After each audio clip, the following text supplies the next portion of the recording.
or whether we're going to be sitting here talking to each other and no one's listening. Anyway, good afternoon, Mr. Llewellyn. Afternoon, Mike. How you doing? I'm doing fine. I thought we'd start with the thought that there's an awful lot of things happening that we're going to discuss. Yep. An awful lot of things not happening. At the moment, I think I would be approaching Freedom Square with well over 100,000 people in front and behind me. Definitely. It's not happening, Dave. No, and part of what we're going to discuss is other things that are not happening that we want to happen. Definitely. Independence being one of them. You and I know we had a wee chat earlier on, and I said we should have a theme for this, right? Which was, for me, Back to the Future. There's a lot of different bits and pieces in that I think we can chat about, but mainly this is a catch-up between you and me. Things we talk about often, what's happening, why it's not happening. You posted something, let's start there, which was, if you and I were in Glasgow at the moment on the march, the chant we would hear is, what do you want? Independence. When do you want it? Now. And the question you asked is how we're going to get it. Exactly. And that's where I want to start. Go ahead. 3 things strike me at the moment. Number one, that there is a lot of discussion about whether or not there is going to be an independence referendum. Not just because no one's asked for it, or is not going to ask for it this year. And number 2, because we're going to get a no when it's asked. So independence referendum is one subject that we can discuss.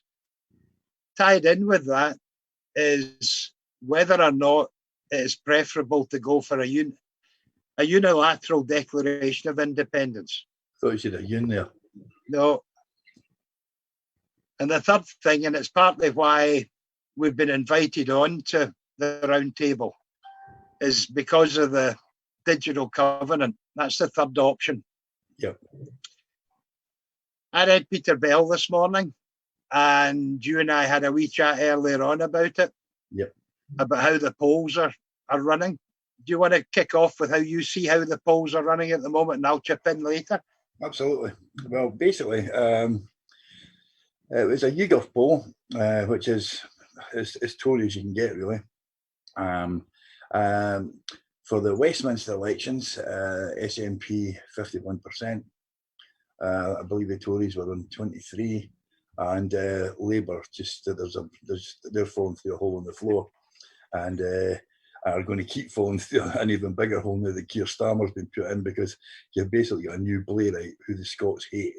But most important in the poll was the 54% for the SNP in the Scottish elections, and 46% on the list, which was the biggest that they've had. That's something else that we'll be speaking about later on, no doubt. But basically, it would give the SNP a total of 67 seats, and it would give the Greens a total of 8 if the poll if the vote goes the way that the poll suggests. And it was a full Scottish poll. It wasn't a subset this time. So basically, it would say that there's going to be an absolute majority, not only of the MSPs in Holyrood for the SNP plus the Greens, which makes it even more, but the SNP would get an absolute majority. But not only that, there would be an absolute majority in votes for independence parties over non-independence parties. Yeah. Let me jump back and use my Back to the Future thing. I want to go back to 1320. And on the 4th of April, prior to the 6th of April, the round table, you and me were involved, other people were involved, and we all got together and said, right, let's celebrate because we can't march. And we all quote the lines from the Declaration of Arbroath about glory and riches, etc. Yeah. And to me, that is part of where we are just now, is the motivation of people. And I'll say the motivation of people who are in political parties, right? Back in 1320, they said it wasn't for glory. Now, are there some people who are involved in independence on one side and against independence on the other side who are in it for glory? Are people motivated by riches? And the answer to both those questions is yes. We could start speaking about the names. But of that 100, I want to read you something. I put it aside earlier on. In those 100 signatories back in 1320 was Duncan, the Earl of Fife, and he changed sides 12 years later. He signed the declaration in 1320 and then he changed sides in 1332. You've got William, the Earl of Ross, who earlier had betrayed Robert's female relatives to the English. You've got William de Soules, who was later imprisoned for plotting against the king.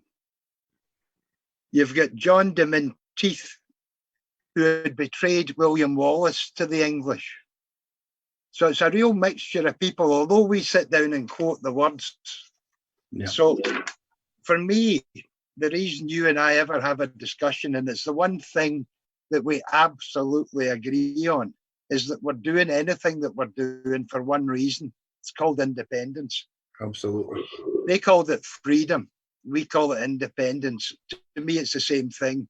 It's the ability of Scotland to stand on its own 2 feet and find out what it's really made of. Ups and downs, good and bad. That's where we're starting from. Now, when you apply that to the current situation, I'm not clear in my own mind, and I'll use Peter Bell's thing. He was having a go at one of the SNP MPs, Mr. Wisher, who had the interesting pleasure of interviewing on Independence Live through at the Perth rally. He was walking past and I managed to get him to talk with us. See, I had this funny thing. Go back to 2014, Dave, Back to the Future. And we started at 29%. Yep. And it got up and it went up and it went up. And then something happened. It went above 50%. Yep. For every action, there is an opposite and equal, and perhaps not equal because Westminster have the power, so it can be very unequal. But for every action, there's an opposite and equal reaction. And what happened when we hit 51%? We got the vow. Yeah. All that panic, right? We got the spin of the vow. This is where, when we were talking earlier on this morning, I was talking about always looking back to find the point of origin of something. So when I look at 60%, right, which is what I think Pete Wishart has talked about in the past, you know, when we get to 60%. Yeah. Think of Dominic Cummings as he watches us getting to 60%. He's not going to sit down and say, Boris, there's nothing we can do about this. They're going to win. I'm sure there's going to be something he's going to do about it. And what worries me is that if we're hovering around 50-50, that'll do me fine. Because the great danger I see, and it's just the way I think, is that Boris could suddenly turn round if we got to 60 and say, okay, Nicola, we're going to give you your independence referendum. But here's the conditions. And he's going to list a whole load of conditions because he's got the power to do that. Now, what's Nicola Sturgeon going to say? No, we're not accepting those conditions. That's chaos. Well, to be perfectly honest, on that thing, I would say exactly what she should do there. She should tell him to go.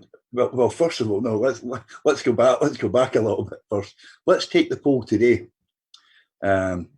We've been pushing this last couple of years for IndyRef 2. Last year, Angus, Brendan McNeil, and Chris McElney were trying to bring out this Plan B, and it was sunk at conference by certain people in the SNP. In spite of the fact that a lot of the grass members supported it, and some of the branches actually did as well. But basically, that was saying that if Scotland has a majority of MSPs at the next election, then they should be able to just no bother about IndyRef 2, count that as a mandate to actually negotiate independence. Yeah. Now, let's go back to the poll yesterday. If in that position we have if we have 50.5% of the vote and we have a majority of MSPs, then that is a mandate in the face of the fact that we're not allowed to have a referendum under the Scotland Act, which is the Scotland Act basically is subservient to Westminster. It is the government are on a hot spot with it. There's only so much power they have, but if the people vote and they vote in a majority for independent parties who have that as a top thing on their manifesto, look, if we win this election and we get a majority, we are going to declare independence, and that's it, then that's the way they should go, because and that would be accepted in every single country in the world. United Nations would love it, Europe would love it, everybody would love it, except the 49% here that didn't win. And I believe that needs to be part of the way forward. The gold standard, there's a reason they got rid of the gold standard in the 1920s, because it didn't work. Go forward a bit, right? Will do. And assume all of that is correct. And the next thing you get from Westminster is, right, here's what you're voting on in the referendum we're willing to allow you to have. We're going to offer you Devil Max, federalism. Your pensions will be safe if you're on a state pension. You're not sure what's going to happen if you go for UDI. You're going to have the security of sterling. You're going to have the security of all the things you've come to know. So there's your choice. You're either voting for independence or you're voting for some form of federalism. That's what worries me about asking for permission. Okay, right, on that. This is something we're going to talk about later on today, but let's say, okay, your pensions will be safe if you stay with Westminster. Like in 2014, a woman retired at 60, and she got her pension, which was still one of the lowest in Europe. But the pensions have hardly gone up since 2014, but now they have to work till they're 68. Men are, I mean, I think it's going to be 75 by the time like my kids reach that. We're not dying early enough, Dave. Exactly. So the bottom line is, your pension is not safe for Westminster. Every single year they're bringing out new ways for you to make sure you can't get it. And ask any WASPy woman and they will tell you completely like how safe your pension is with Westminster. When we were talking earlier on, I was talking about the fact that you've got to always go back to what's called the point of origin. Yep. And, you know, we're going to talk about this later in terms of what it is the Yes movement can do to try and bring forward independence. But just leave that aside for the moment. What's the point of origin of WASPy, right? Why is it that we're in the position we're in just now, relevant to WASPy? You could also relate it to private finance initiative, and you know I'm going to share a document, I hope, on the screen to do with that. There's always a point of origin. It's back to 1320, 700 years later, we're quoting words written by someone. Point of origin for freedom or for independence. And it's to do with the power that we give to governments, Dave. Yep. And somehow or other, that's part and parcel of how we gain independence. We've given the power of what happens next to politicians, and we're not testing them on it. Exactly. Now, you and I know we go off at tangents, so I'm going to go back to what you were talking about earlier on. One of the thoughts I have is, if it relates to an election next May, a Scottish Parliament election, there's already discussions that might get postponed. Well, hang on a minute. Who decides it's going to get postponed? There's talks about it being only postal votes. Well, who gets... Somehow or other, and I always relate it to this, that I've never been a member of a political party. I don't ever see myself being a member of a political party. But if the poll was right, over 50% this morning, that's 2 million people. The total membership of the SNP, and this is not knocking the SNP when I say it, is 120 odd thousand. That 120,000 don't even get to decide what the decision will be about postponing the election. Now, that to me is where we go completely the wrong way round. So part of what I know you and I are going to discuss is how do the Yes movement begin to influence that? Whether you're a member of the SNP or whether you're not a member, well, how do the 2 million begin to influence things that are going to happen? Well, first of all, I don't think it'll be the SNP that decided they're going to postpone the election. I think that has to be Parliament. I don't think the party or the government can say that they're going to postpone the election. I think it has to be Parliament. Okay, they've got a majority on it, but at the end of the day, I can. You don't need a majority, Dave, because the unionists are not going to want an election next May. No, right? There you go. You've got an absolute majority for a postponement. There's where I sit down and say, how happy is everyone going to be if there's not going to be an election next May? I'm a lot less happy that they're talking about using postal votes before they organise blockchain, because as I say, like I don't know if you noticed, but the day before the lockdown happened with the coronavirus, there was a statutory instrument signed to give funding to IDOCs. Yep. Which is basically funding the Tory party all over again. And these are the people who run all their elections, who run all the council elections, all the rest of it. They got, and it was given under statutory instrument the day before lockdown. Daniel and Large would be proud of you. Daniel's been going on about IDOCs for as long as I can remember. I'm not worried about IDOCs. I'm worried about what happens before, and this is not for discussion today. Over a certain age, and I'm over that age, you have to apply for a driving license every so often. And I applied for my new driving license. And one of the things that happened was I got a letter back. I haven't got it. I can't share it on screen. But what they did was said, your photograph's been changed. And I'm sitting down saying, how the hell have you changed my photograph? Right, so old driving license is a younger version of me. Up comes my new driving license with an older version of me, and I haven't done anything. I've sent them a photograph. I haven't done anything. Now, where did DVLA get a copy of my photograph? It wasn't from the Facebook account, that's for sure. No, they got it from the passport office. Right. Because the photograph on my new driving license is the photograph on my passport. Now, without getting into any further detail on that, you know I'm running a page called X2, right? X squared. And I've done videos in this. The one thing I haven't done yet, Peter Bell was interviewed by David McGowan for part of that. One of the MPs, I've forgotten his name offhand, was also interviewed, and they said, no, it can't be done. You can't fraudulently invent someone. If you're sitting down thinking about it, right? If they can take my photograph from my passport, the second thing they can find is my signature. And if you go on to Andy Anderson's paper from the island of Bute and Argyll, you sit down and read how they think there was a whole load of postal votes arrived for people that didn't exist. So the postal vote, you do it before it's required, Dave. Now, there's a system, and it's on the X2 page. And at some stage, I'll do this, maybe do it with you as a live stream later on. But I'll show you how people create the voting register.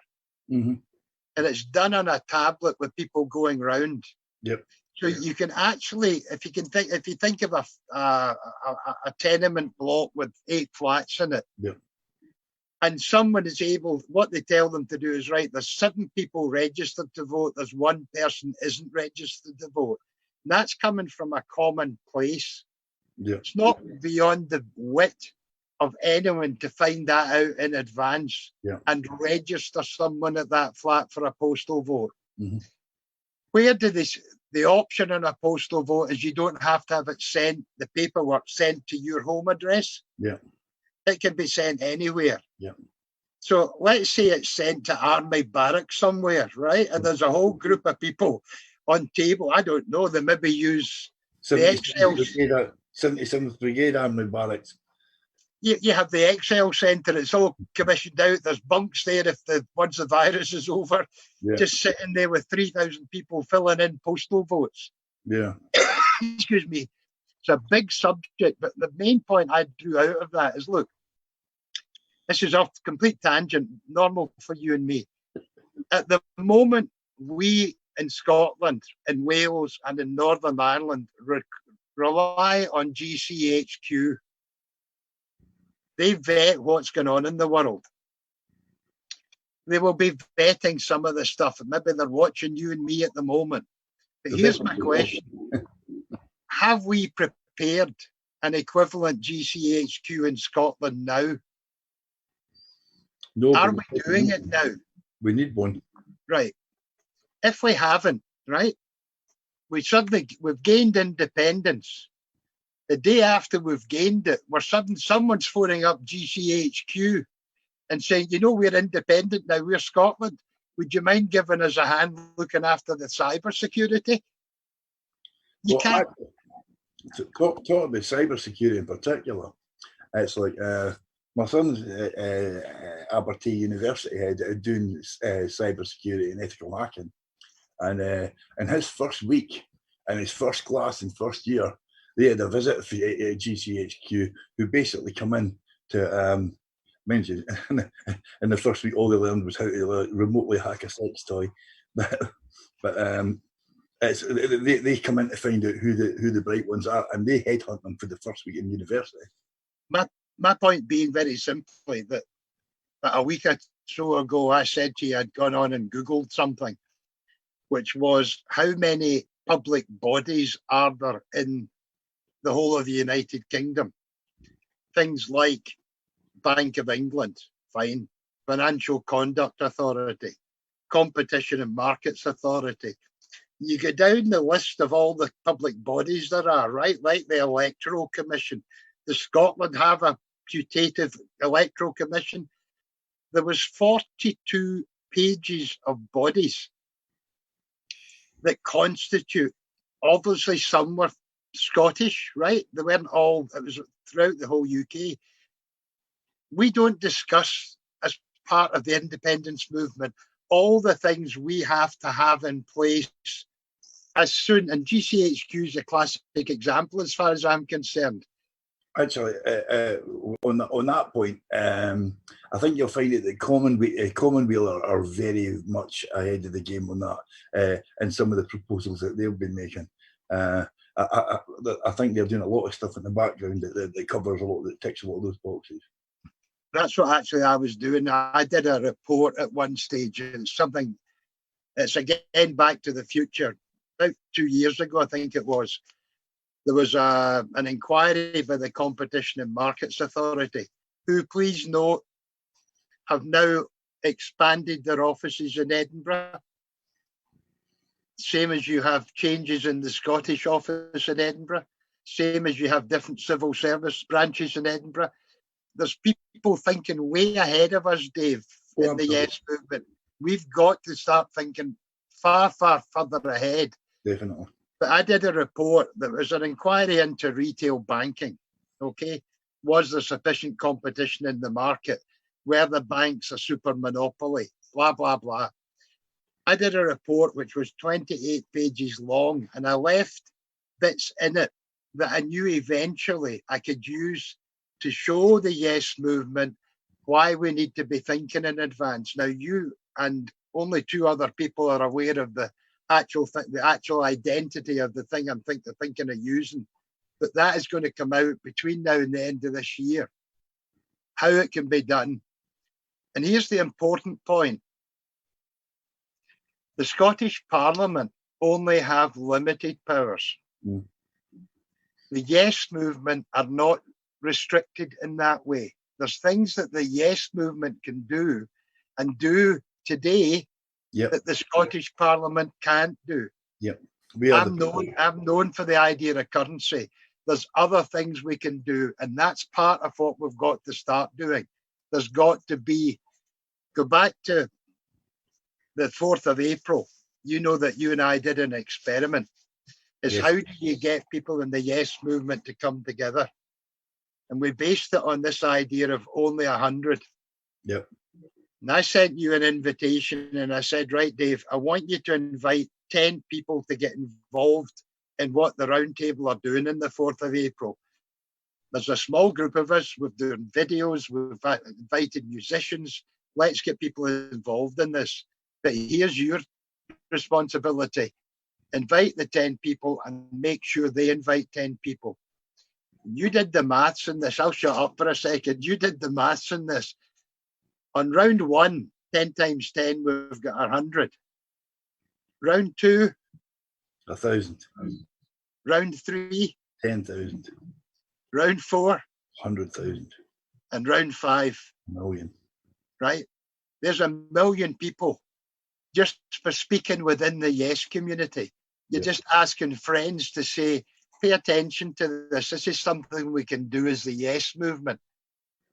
That, to me, is one of the... I did a post about this, right? I don't know. I think I was looking at... When I did the thing, I was looking at the post of T.C. Charlton, right? Yep. Could have been John Culbert. Could have been John Barry. People with just the same desire for independence as you and I have at the moment. Yep. But they're not going to see it, Dave. No. There'll come a time maybe when I won't see it. You don't know that the virus is a good example. Heart attack, I've smoked all my life. There could be other reasons.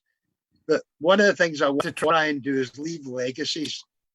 Yep. Same way as the people in 1320 left us a legacy in words. And that 10 by 10, I hope, is something that people will use. Whether I'm using it and whether I'm here, I'm not all that bothered about. But it's a way for the yes movement to come together. Yep. Well, basically, going back to what you were just saying there, out the potential 1 million people that we could contact, we did run into a few wee problems, like where some people would end up nominating people who'd already been nominated. But we did end up with a total of people, 36,000 people actually interacted with that thing that day. Yep. Which, considering everybody was stuck in their own houses, was pretty incredible. Considering it was done very much at short notice, and it didn't have the mass thing that obviously independence would. So I think it'll play its part in something we're going to discuss later. Yeah. Let me go forward now, right?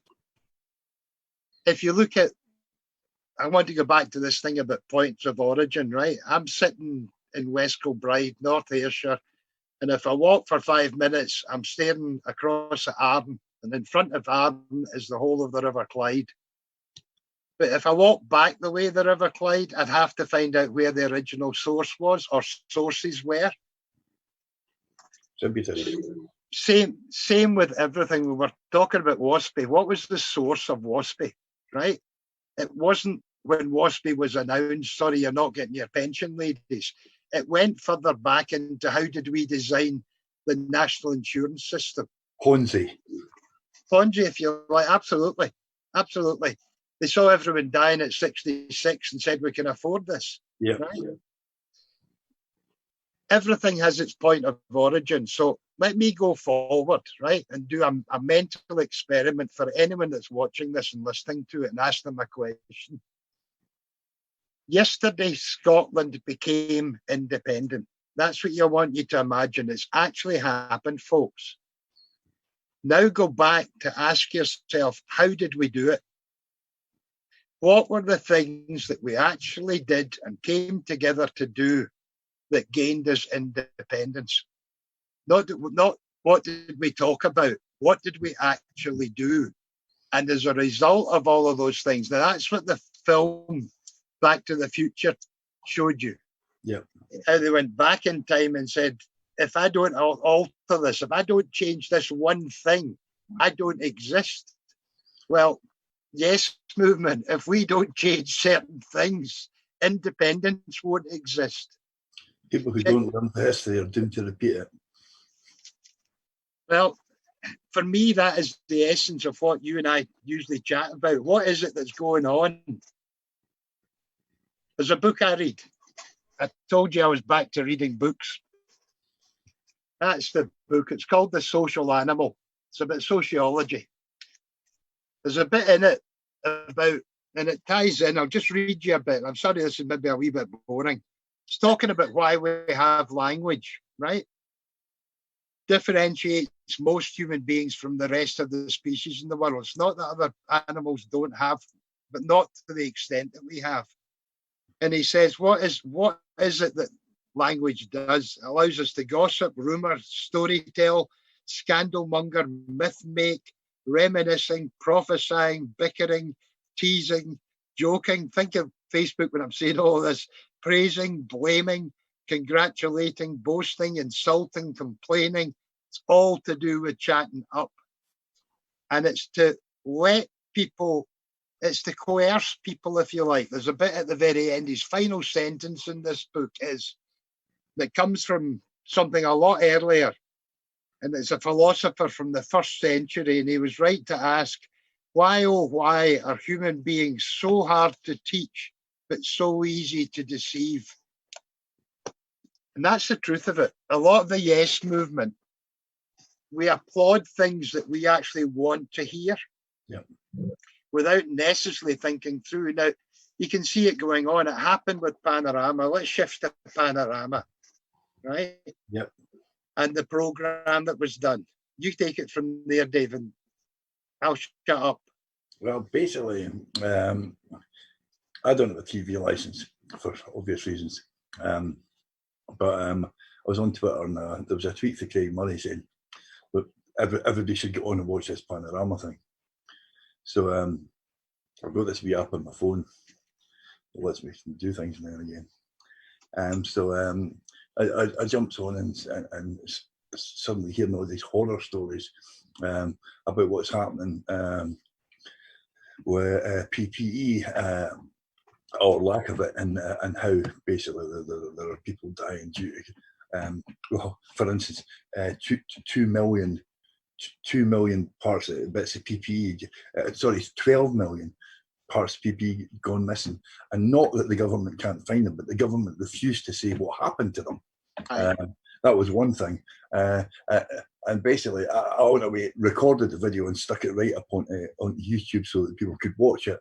And to now it's had 44,000 views. Right. It just shows what a government can do unchecked. And this is no real a tangent, but they're using the Brexit legislation to actually be able to allow them to do all this stuff without any scrutiny at all. And I mean, it could have come at a better time, this virus, as far as they're concerned, because they can do whatever they want. They can stick some cotton buds in the post and say they've tested somebody for coronavirus. I see that's what I meant about deceiving, right? They sit down and say, right, we're going to have 100,000 tests. I've got a reason for saying this, because it's why ignoring economics, and we can discuss that later on, but ignoring that, ignoring currency, ignoring anything else. Imagine that Mr. Hancock had actually been based in Iceland when he was doing all of that. Jail. And he said to the Icelandic population, we're going to have, it wouldn't be 100,000. Let's say it was 100,000, right? Yeah. And he said, right, we got 100,000. Someone would be chapping on his door, Dave, saying, no, you didn't. You've tested me 5 times. Yeah. Reduce it. You've posted out the cotton buds to 30,000 people, but you haven't tested them yet. Yeah. Mr. Hancock wouldn't be Minister of Health any longer. Not only that, but he has to do another 100,000 today. Right. It's like, I wonder how many will be sending it today. I tell you, the Royal Mail, I'd have shares in the Royal Mail. It's the only thing that's making money at the minute.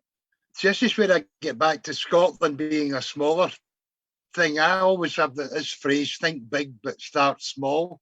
The 10 by 10 is part of that thinking, yep. Right? That if you can show and demonstrate things on a small scale that apply on a big scale, then you've actually, I don't ever want to sit down and convince all of the yes movement that what my ideas on currency are correct. What I want to do is demonstrate amongst a small group, not that it's correct, but that it's effective. Yep. And that's roughly where I start from. That's why we did the 10 by 10. was to sit down and say, I'll go off at a slight tangent. When you start talking currency, people can switch off, right?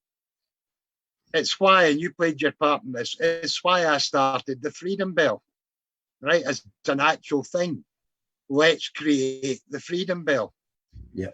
The last live stream I did with Pat Lee down in Echo Fechin, I did an appeal and I said, look, I'm going rapidly bankrupt driving, collecting cans, and I can't find my garden any longer for all the cans, and the lockdowns made that even worse. So what I suggested was that anyone going to a march, and at this time we did it, the marches were still going to be on. It was going to be a growth. With the Yes movement, if you're going, would you just take 2 cans, no more than 2 cans, as you're on the march, bang them together and shout, yes, we can. My point in doing that was to show how something very small could create something very big. And not try and convince anyone. If I went up to any member of the Yes movement and say, would you mind over the next couple of weeks getting a couple of cans of Iron Brew together, have a drink, and then leave them empty? Right? It doesn't take a lot of thought. But it's that type of thing that the Yes movement have got to start realising. What is it? It's not what I come up with. It's what everyone can come up with. Scottish Government issued a paper talking about different things. And at the very end of it, it accrued to the Scottish people a level of ingenuity, a level of determination. That's what's got to come out. Yeah. Basically, the way I'm seeing things at the minute is that we've got a good presence online. We can get carried away by that sometimes and believe it's. I mean, I'm seeing like people who, in most things, I would trust their judgment, who are saying, "Oh, we're already at 75% for yes." That's nonsense. It's just that they're only speaking to yesers. Yep. At the end of the day, I do believe we're in the lead, but I still think it's something that could be swung by the Labour Party sending a couple of trainloads of MPs up to Scotland, maybe. But like it's whereas, I mean, if every single yeser just talk to the people in their own street, just talk to the people in their own street. It's like many who are not, they've all got internet, they've all got access to these things, but it would be so easy to make the bubble so big, it wouldn't matter. And at the end of the day, as I say, I know you're not a member of a party, I was a member of the SNP and left, and I have been really critical recently. Some of the things have been going on, but the bottom line is, it's like it doesn't mean to say I'm not going to vote yes, but because and it's like the divisions that are being caused are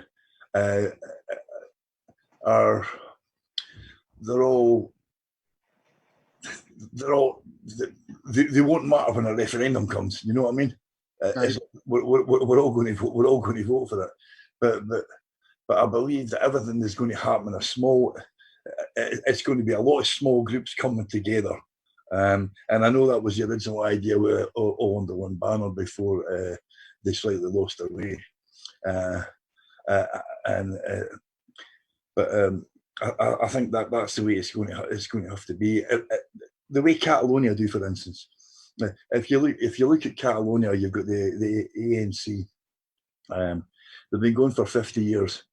But on a Monday, they have their local meetings on a Monday, their regional meetings on a Wednesday, and their national meetings on a Friday. And on Saturday, they'll get every single person in the whole country on the street, like within 5 days, simply because of this communication, because everything's done at a local level. And the thing is, it's like, yeah, I'm going to have completely different ideas about why I want independence as somebody in Skye or somebody in the Borders. We've all got different ideas about why we want it. Independence is a different picture for every single person that votes for it. The difference is it's our bloody picture. It's how it's best. It's to do with power, Dave. At the end of the day, it's how you influence things. At the moment, but I can't remember. It's maybe about 2 years ago. I had a meeting with Pat Lee. Yep. We met in Irvine, and I can't remember whether he asked me whether I was a socialist. And I said, well, at the moment, I'm becoming an anarchist and a Marxist. And there's a lot of truth in that, right? The anarchist, because I believe we've got too much power in the shape of a pyramid, Yep. right? And I think we should try and get the pyramid down a bit, Yep. so everyone has a say and Yep. on independence. The Marxist bit, because at the end of the day, where we are at the moment, let me go back to the future for a second, right? This is to do with my age rather than anything else. A lot of people won't know what the hell I'm talking about, but the car in Back to the Future was a DeLorean, made in Belfast with an awful lot of government money. Now, we had the same in Scotland with people building the Hillman Imp at Linwood. Aluminium cans again as well.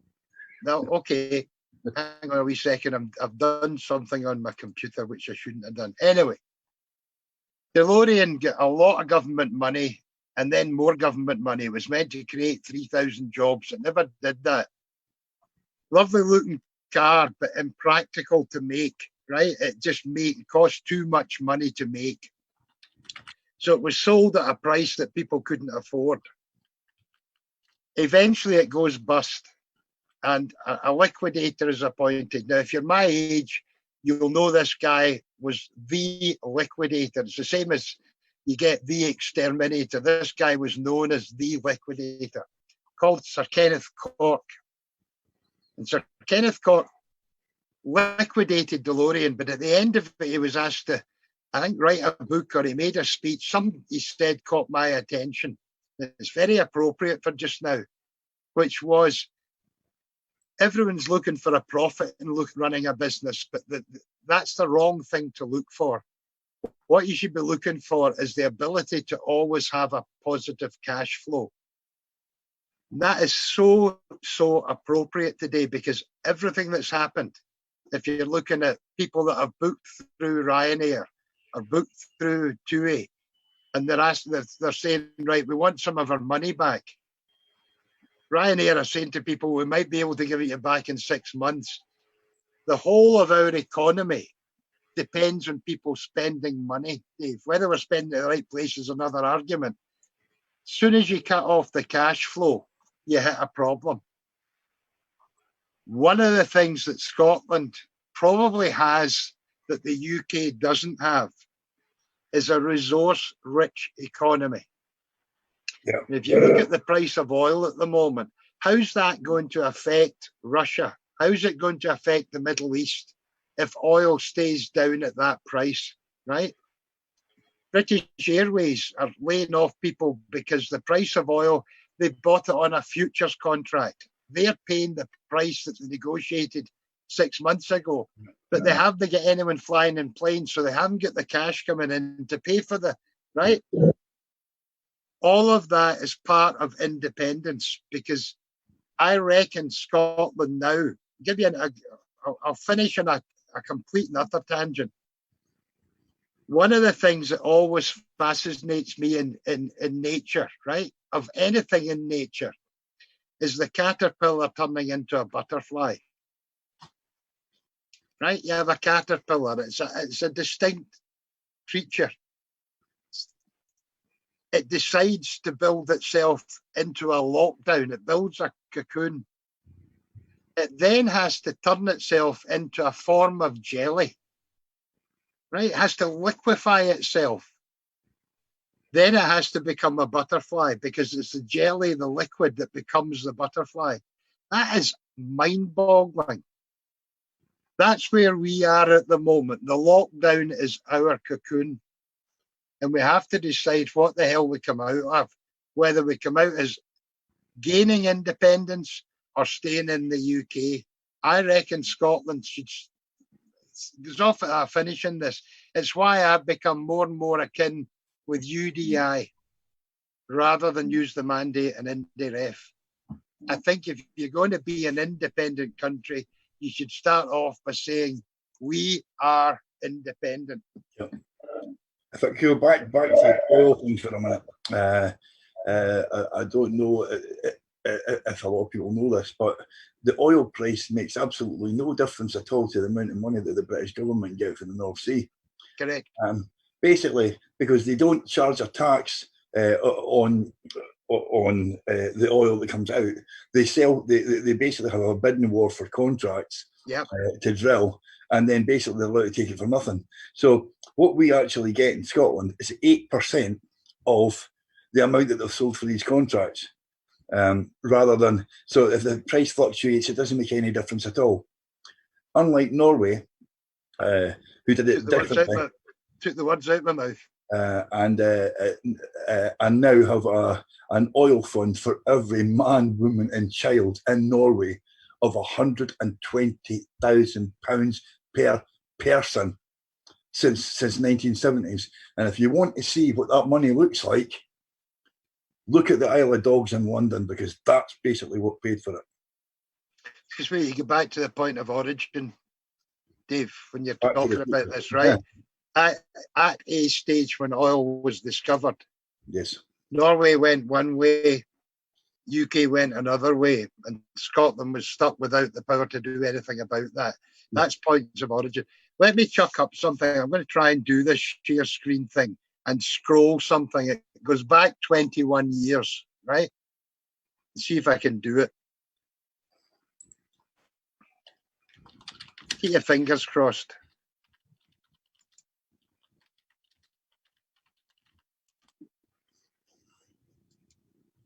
There you go.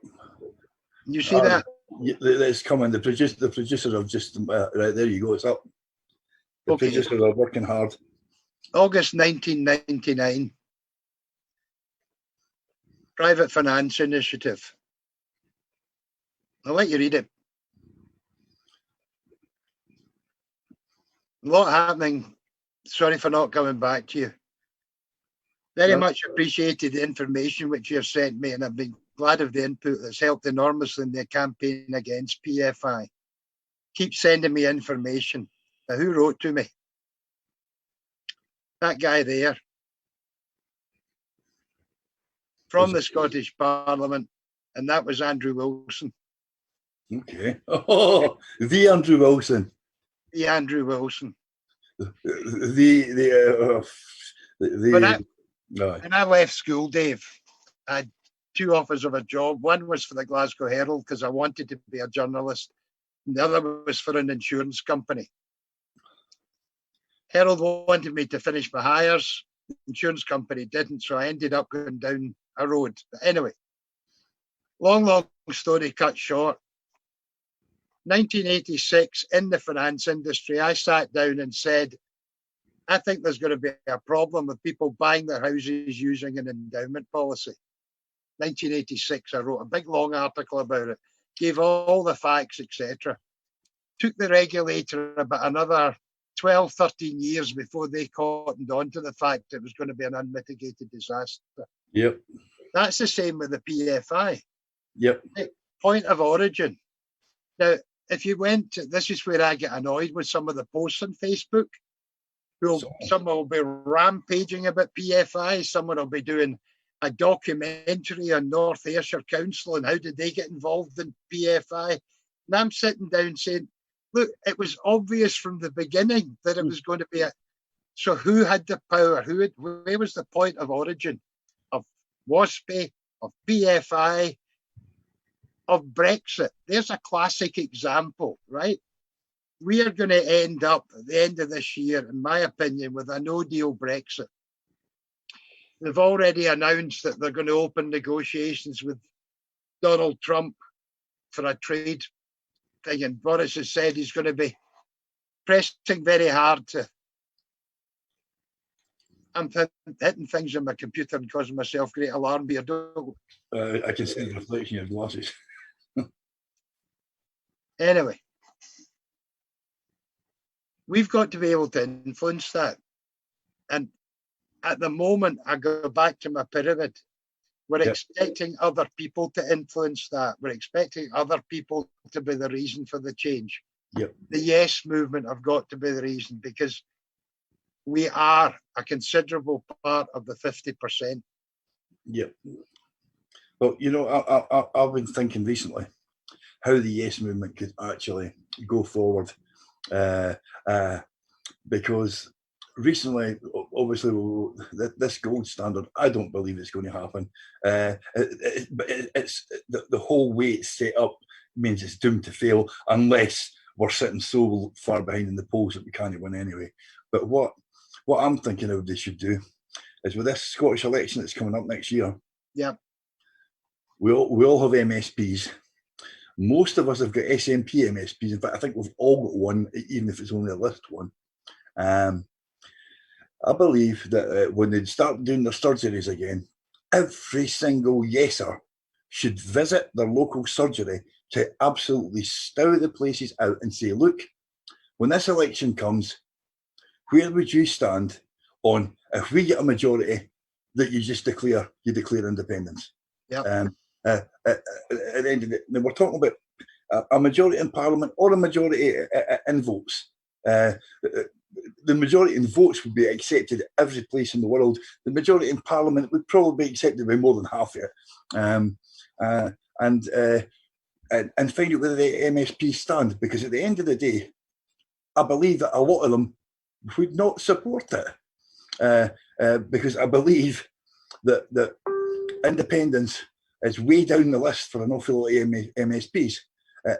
I'm not saying that they're against independence, but I'm saying that if you had to get them to put everything in a list, what they find is most important, I think you'd find that independence is outside the top 5 with a fair percentage of MSPs. You and I talked about this a while back, right? And I called it the Yes Movement Manifesto. Now, yep. I don't mean by that you form a political party. You make a number of, you decide on a number. This is where the 10 by 10 comes in. You decide on a number of questions that you want to put before a prospective MSP for the Parliament. Yep. One would be, are you more in favour of asking for another independence referendum? Or, if the Parliament is so constituted that you've got the power, will we declare independence without a referendum? Number 2 on my list goes back to the Growth Commission. Yep. The Growth Commission suggested, number 1, that there should be a solidarity payment made to Westminster of £5 billion a year. Now, I don't agree with that, put it mildly. Neither do I. Right? I look at HS2, I look at Crossrail, I look at Trident. There's a whole bundle of things I can think of, yep. whereby, and you go back the way, if you go back the way, Cameron had to say it's the UK's debt. Yeah. And it would therefore be the RUK's debt. Yeah. And I'm sitting down saying, look, if we're in an economic mess, whether you're RUK or whether you're Scotland, whether you're Northern Ireland, if it's going to be hard times and a depression, if we're looking at people being unemployed and we're trying to find work for them, the last thing you do, even if you do it, is to open your negotiation. If you've ever played poker or 3-card brag, the one thing you don't do is show all your cards beforehand and say, look, to keep everyone happy, we'll pay you £5 billion a year. It's a nonsense, both in strategic terms and in financial terms. The other thing the Growth Commission suggested was that there needed to be a period of clear deficit reduction, so that no more than 50% of your GDP would represent your deficit. It gets deep at this point, but Japan at the moment is running a deficit against its GDP of something like 200%. It's still borrowing money day after day at low interest rates. Yeah. At the moment, it's actually paying people to send them the money that they're borrowing. It's actually a negative interest rate. And there's only one reason it can do that, is because it denominates all of the debts in its own currency. Mm. And yet, what we're saying from the Growth Commission is, for quite an extended period of time, we're not going to have our own currency. Well, that knocks the plank from underneath you when you're trying to stand in your own 2 feet. Yeah. It's not just me that's saying that. The Growth Commission came out, Dave. Commonweal said, don't agree. Andy Anderson said, don't agree. We've got Tim Rideout saying, don't agree. We've even got over in the 3 islands, right? Yeah. These islands, rather. You've got the unionist side saying, that's a load of rubbish, right? Yeah. That's austerity plus. And you sit down and say, right, okay, Mr. MSP, are you for IndyRef 2 or UDI? Are you going to support the Growth Commission? SNP document, and you get back to this pyramid thing. Yeah. Right? Yeah. So should we begin round our prospective MSPs? I think that's the best way to do it. And for me, much as I agree with you on what you're saying about the Growth Commission, it's like, I think there's one question needs to be first and foremost in every single person. It needs to be independence, and everything else can be sorted out afterwards. And the thing is, it's like, if that, I mean, in this area, I know that my local branch, when I was a member at the SNP, had 400 members. They're lucky to get 12 to a meeting. But there's I'm in an area that voted 70% yes. If we got active yesers in this area to go and visit Ben McPherson at 4 o'clock on a Friday afternoon, and then he would still be there at 4 o'clock on Monday morning, like answering these questions if everybody turned up. You ever seen the activists who go to the senator's office in America? Aye. And crowd out the office, right? With guns. You don't need guns. No, they had them the other day. They had them the other day in Massachusetts, I think. But that is the type of thing whereby we should be doing it. That shouldn't just apply to MSPs. It should also apply to local councillors. That's another thing that we don't do properly. Definitely. I mean, I live in Edinburgh. The local council here are absolute disasters. This is when I become an anarchist, right? I just sit down and say, right, I have an opinion. Do you share that opinion? If you share that opinion, fine, I'll vote for you. If you don't share that opinion, no, I'm not going to vote for you. Yeah. And you decide on the important things that you have an opinion on. Yeah. Right. Leads on to what the round table and what's going on, and I don't know what's going on, which is the building of a digital democracy. Yes. The building of an assembly.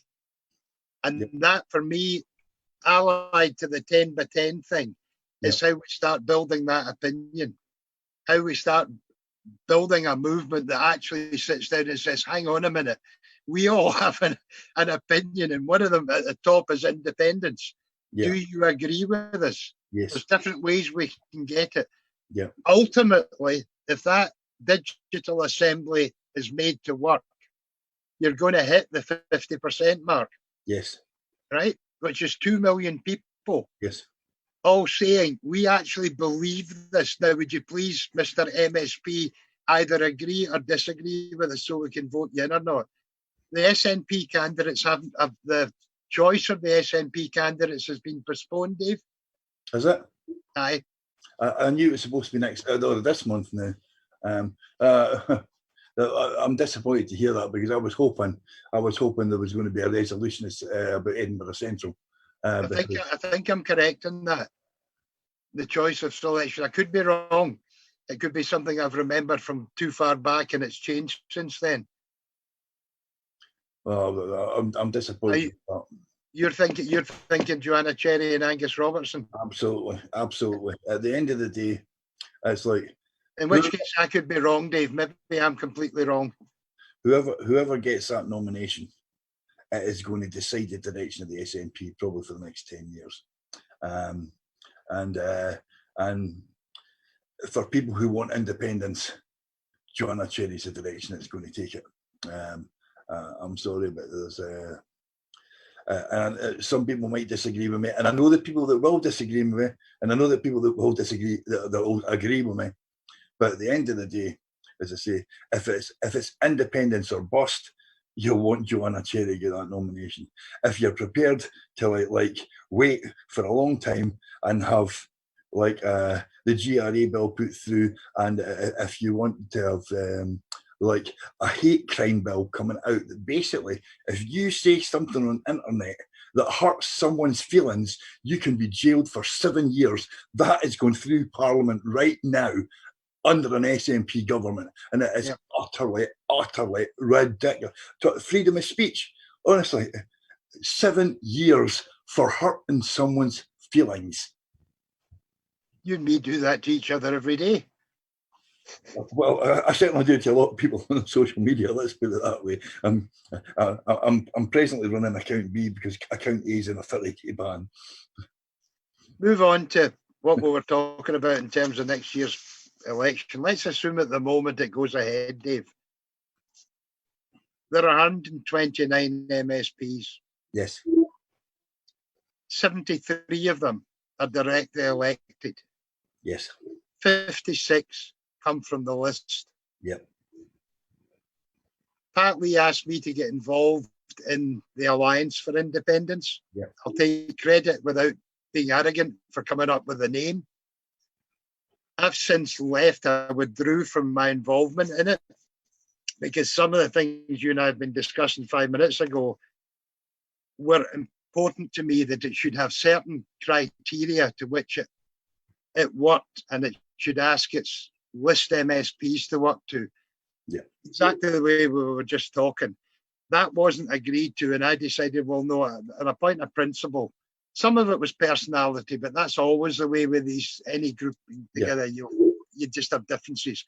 But this was to do with strategy. But for me, the one thing that comes out of all of that is the simple fact that just simple things like 100,000 people voted SNP in the Glasgow area. Yeah. And you ended up with Annie Wells and James Kelly. That just cannot be allowed to happen. We cannot be electing unionist MSPs because the SNP have said vote 1 and 2. It's just enormously wrong. Brings me on to where you think Alex Salmond is going to be. I wish I knew. I tell you what, I'd give him my last 3 teeth like to know what he was going to do. I know what I want him to do. I've made it quite plain, my position on that. As you know, I was at the trial of the day when it was on, and I heard all the evidence. I know who the people were who accused them. I know how the conspiracy was put together. I know who orchestrated it. And I'll tell you what, one of the orchestrators I can name, Ian McCann, Peter Murrell's second in command. Just be careful, Dave. I can do that. No, I can do that. At the end of the day, like he was mentioned in court, he was supposed to be a prosecution witness who was then dumped by the prosecution because the prosecution witnesses before him had already completely destroyed his evidence. But basically, Ian McCann helped put together the WhatsApp group, like with the people that were in it, and I'm not allowed to say that. It's a matter of open record. Okay. So like basically, you're on there's thousands of people. Yeah. Hi. So like basically, I'm live on the internet just now. Can I be famous? Okay, right, that's enough. Right, we're doing it for her, Dave. Aye, absolutely. But with everything that happened there, Alec came out and said that's he's going to have his day. I know he's writing a book just now. I know he wanted to lead the evidence that came out in the civil case, but the judge wouldn't allow it in case it muddied the waters. Not that the water was not absolutely muddy as it could possibly be. I was sitting beside Craig Murray for the 2 days that he was there, and he had mentioned that the prosecution were coming out with this thing, but don't you think it's strange that a 60-year-old man could be making amorous advances to one of his staff who was in their mid-20s, and Craig Murray just says, like Boris Johnson. Yeah. It's like, so I mean, it's the whole thing. The whole thing was a stitch up, and there are people in the SNP don't want to believe it. That he was set up, but he was, and it will come out of the parliamentary inquiry. I've said that. I've told people that, and some people can take it, some people don't. But at the end of the day, history will prove I'm telling the truth. Wasn't it interesting? Go back to my GCHQ diatribe, right? Wasn't it interesting that his lawyer just happened to be sitting on a train, and that there happened to be someone who was capable of just saying, well, let's have a wee listen to what this man's saying. Exactly. And somebody who actually knew who he was even more. Because at the end of the day, when you see him without his wig, you wouldn't know who he was. And apart from that, he's got, in spite of the way that he acts in court, and I mean, he just looks acts like an ordinary guy. Going back to the actual court case itself, he was sort of very much playing the part of Columbo, and it's like he was doddered about and then suddenly hit with this question out of nowhere. Whereas Sheila McCall, who was his assistant on that, was like a master swordswoman with a small EP, just like death by 1,000 slices, and they completely destroyed the prosecution, and that in itself led up to Alec coming out and saying that obviously with the start of the coronavirus epidemic, it'll come. Now, what I've noticed recently is because I was worried because Alec's got health issues. And as I say, like, if this virus got him, I can think an awful lot of people would be very happy that it got him. And I'm not just talking about unions. There must be quite a few folk actually praying for it. But it's not just that, Dave. When I was doing the pyramid thing earlier on, you've got a thing at the moment where you would end up with, is it Nicola? Is it Alec? Yeah. There's going to come a point, I think, where that could be quite corrosive. It's already corrosive, but the difference is here. I mean, it's causing trouble within the SNP. They can go, oh, there's no a civil war. It's maybe not a civil war at the moment, but there's definitely a large civil huff going on, where people are refusing to talk to other people. People are blocking other people. I got blocked by John Nicholson the other day, but which was almost as good as being blocked by Piers Morgan. But I mean, but the thing is, what happens with the SNP is it will go forward in one way or another with a faction that wins the struggle between the two of them. The Yes movement is much more amorphous. It's like if you throw something at the water, it splits, but it comes back again. The Yes movement will do that because we don't have to worry about all these internal policies and all the rest of it. All it is are we going to get independence, yes or no? And okay, the SNP thing that's going to happen at this parliamentary inquiry is going to be like throwing a great big bloody rock in the water. But the Yes movement will come back because we want something more. That's where I start from, Dave. I've always had that. I think you know this, a lot of people have said it too. I took no part at all in Indy F1, right? I watched what was going on. I went out into the garden. I lived my normal life. I was quite happy. But I started noticing things that I had some knowledge of, like the discussion on currency, and I said, no, that's not right. So the 5 billion solidarity payment, I'm sitting down saying, no, if you're in an economic mess, you don't start off by saying we'll give you 5 billion. A sixth of a complete bill, a sixth of our complete public service bill. So I took the, I wandered around, and first thing I did was I'm going to have to get to know some of the people that seem to be important in this. So I met up with wee Ginger Doug. I went and saw Robin McAlpin. I know you don't favour him, but I think he's got a good brain. Whether it comes out the right way, I went and saw Jim Sillars. I went and saw a lot of people that I thought all had an influence in the thing to try and get an idea of what was going on. I then thought, right, and it ties in with what I was saying earlier on. I thought, what can I do? What knowledge have I got? What ideas can I come up with that I can do? And that roughly is what the Yes movement has got to do. I watch Yes Stones doing the same thing. Yeah. I watch Bridges for Indy doing something.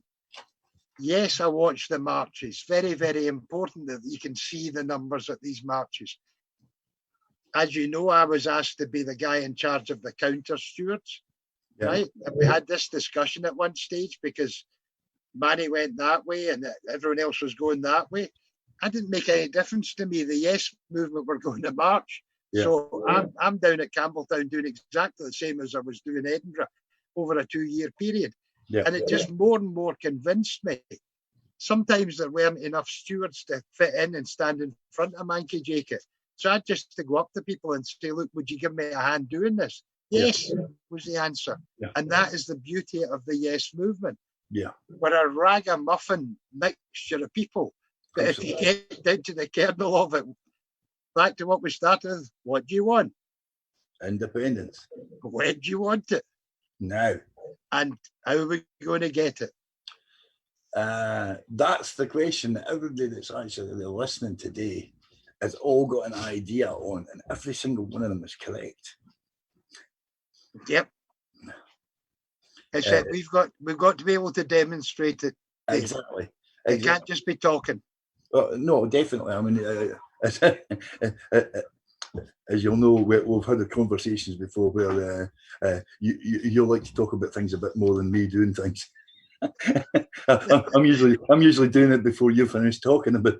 We should exactly. I mean, this morning I said, right, I've got this theme, Back to the Future. Next thing I'm on Facebook. What have I got? I've got Dave doing Back to the Future.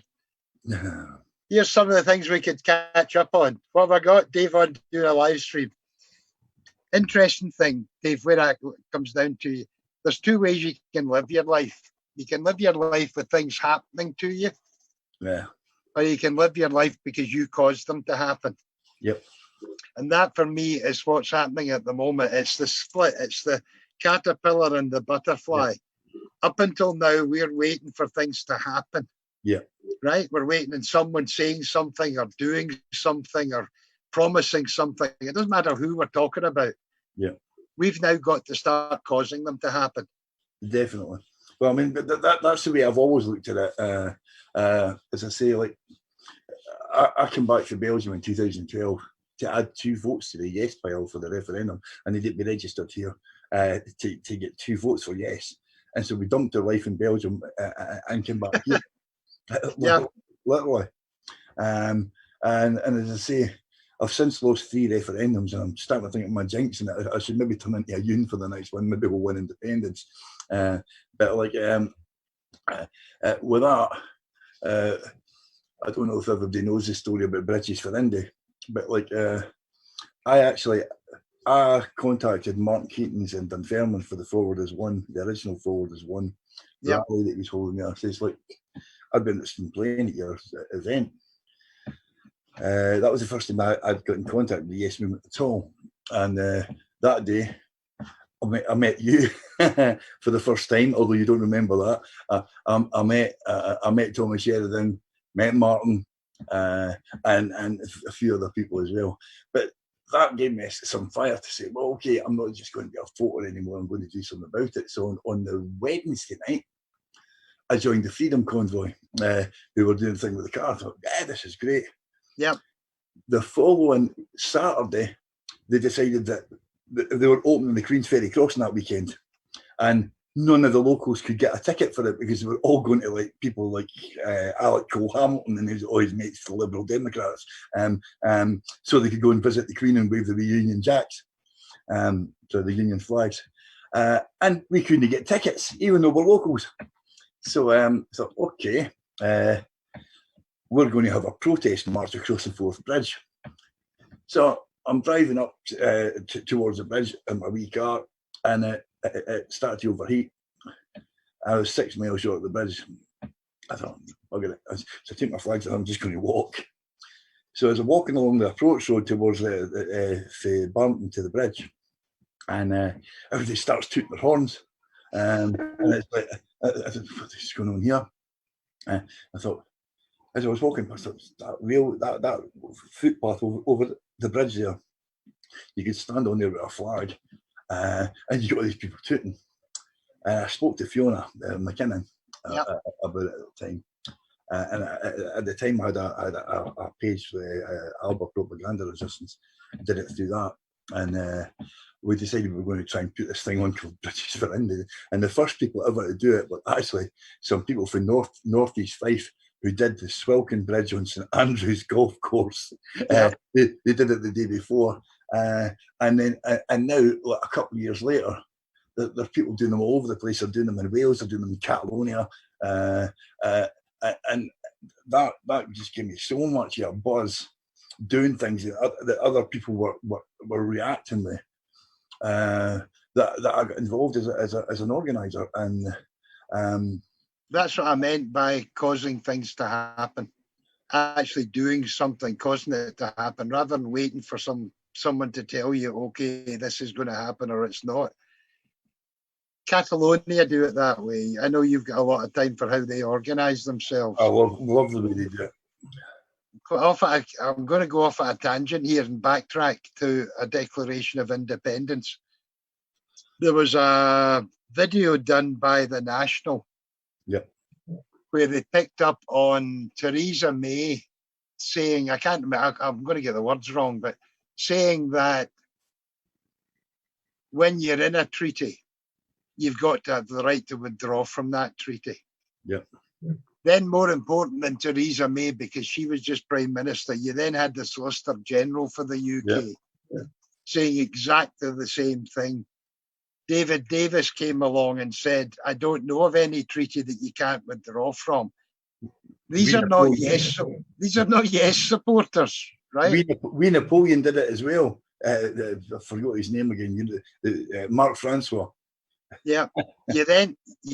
So you take that, you then take it into the fact that Kosovo declared its independence, right? And there was a court case, and the UK were asked to contribute to that court case.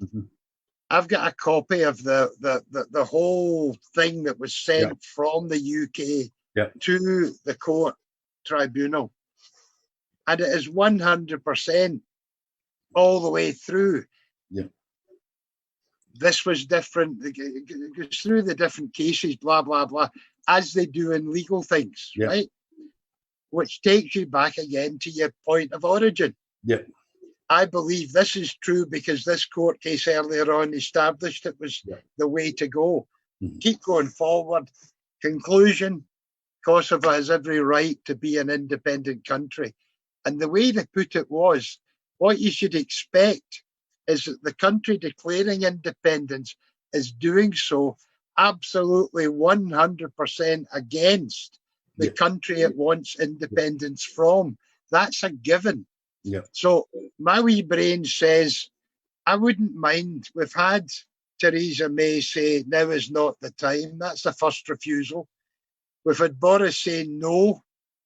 I wouldn't mind asking a third time. I'm not being biblical when I say it this way. I wouldn't mind a third denial of the right for us to have a democratic decision on the future of our country. Once you've got those three denials, I think you can then declare it. Well, basically, when you're talking about Kosovo, Kosovo's declaration of independence was actually made after they got the court opinion. What they asked the court for was a provisional opinion about a declaration, how they would see it, a declaration of independence, a unilateral declaration, to make sure that they got the international community behind it. The thing is, that was something a year or two ago that I thought might have been a way forward. When Theresa May was saying now's not the time. But it's like, but that changed when I put a petition into the Parliament, to the UK Parliament last year, just over a year ago now, saying that the declaration, the Treaty of Union is no longer fit for purpose and dissolve the Union. And I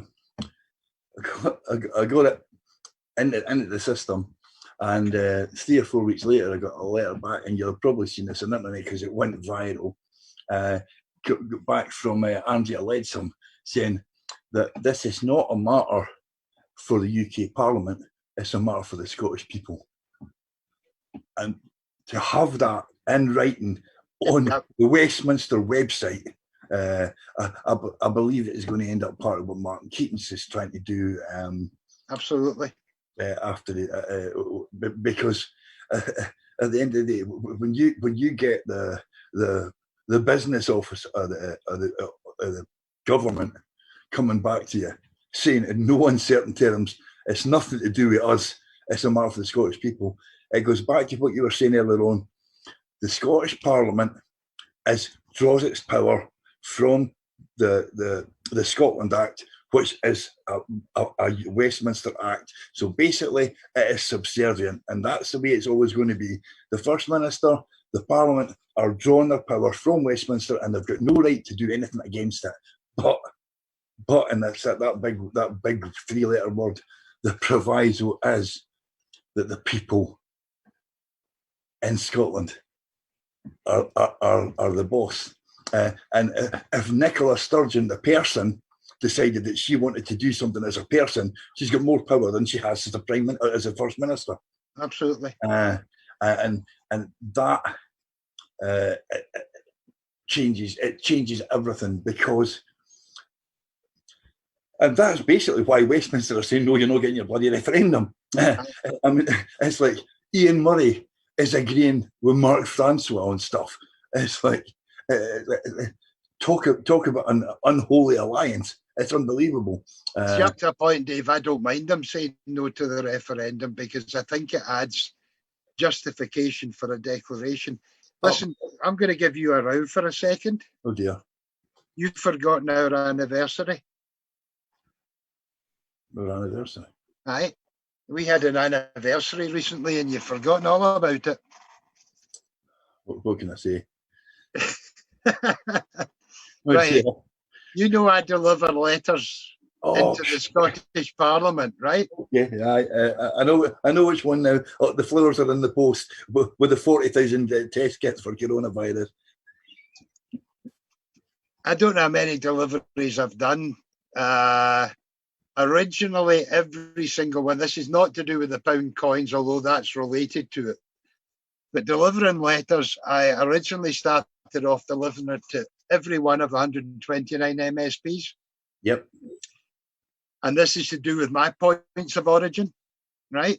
You just establish a track record of saying, I'm going to attempt this, I'm going to attempt this.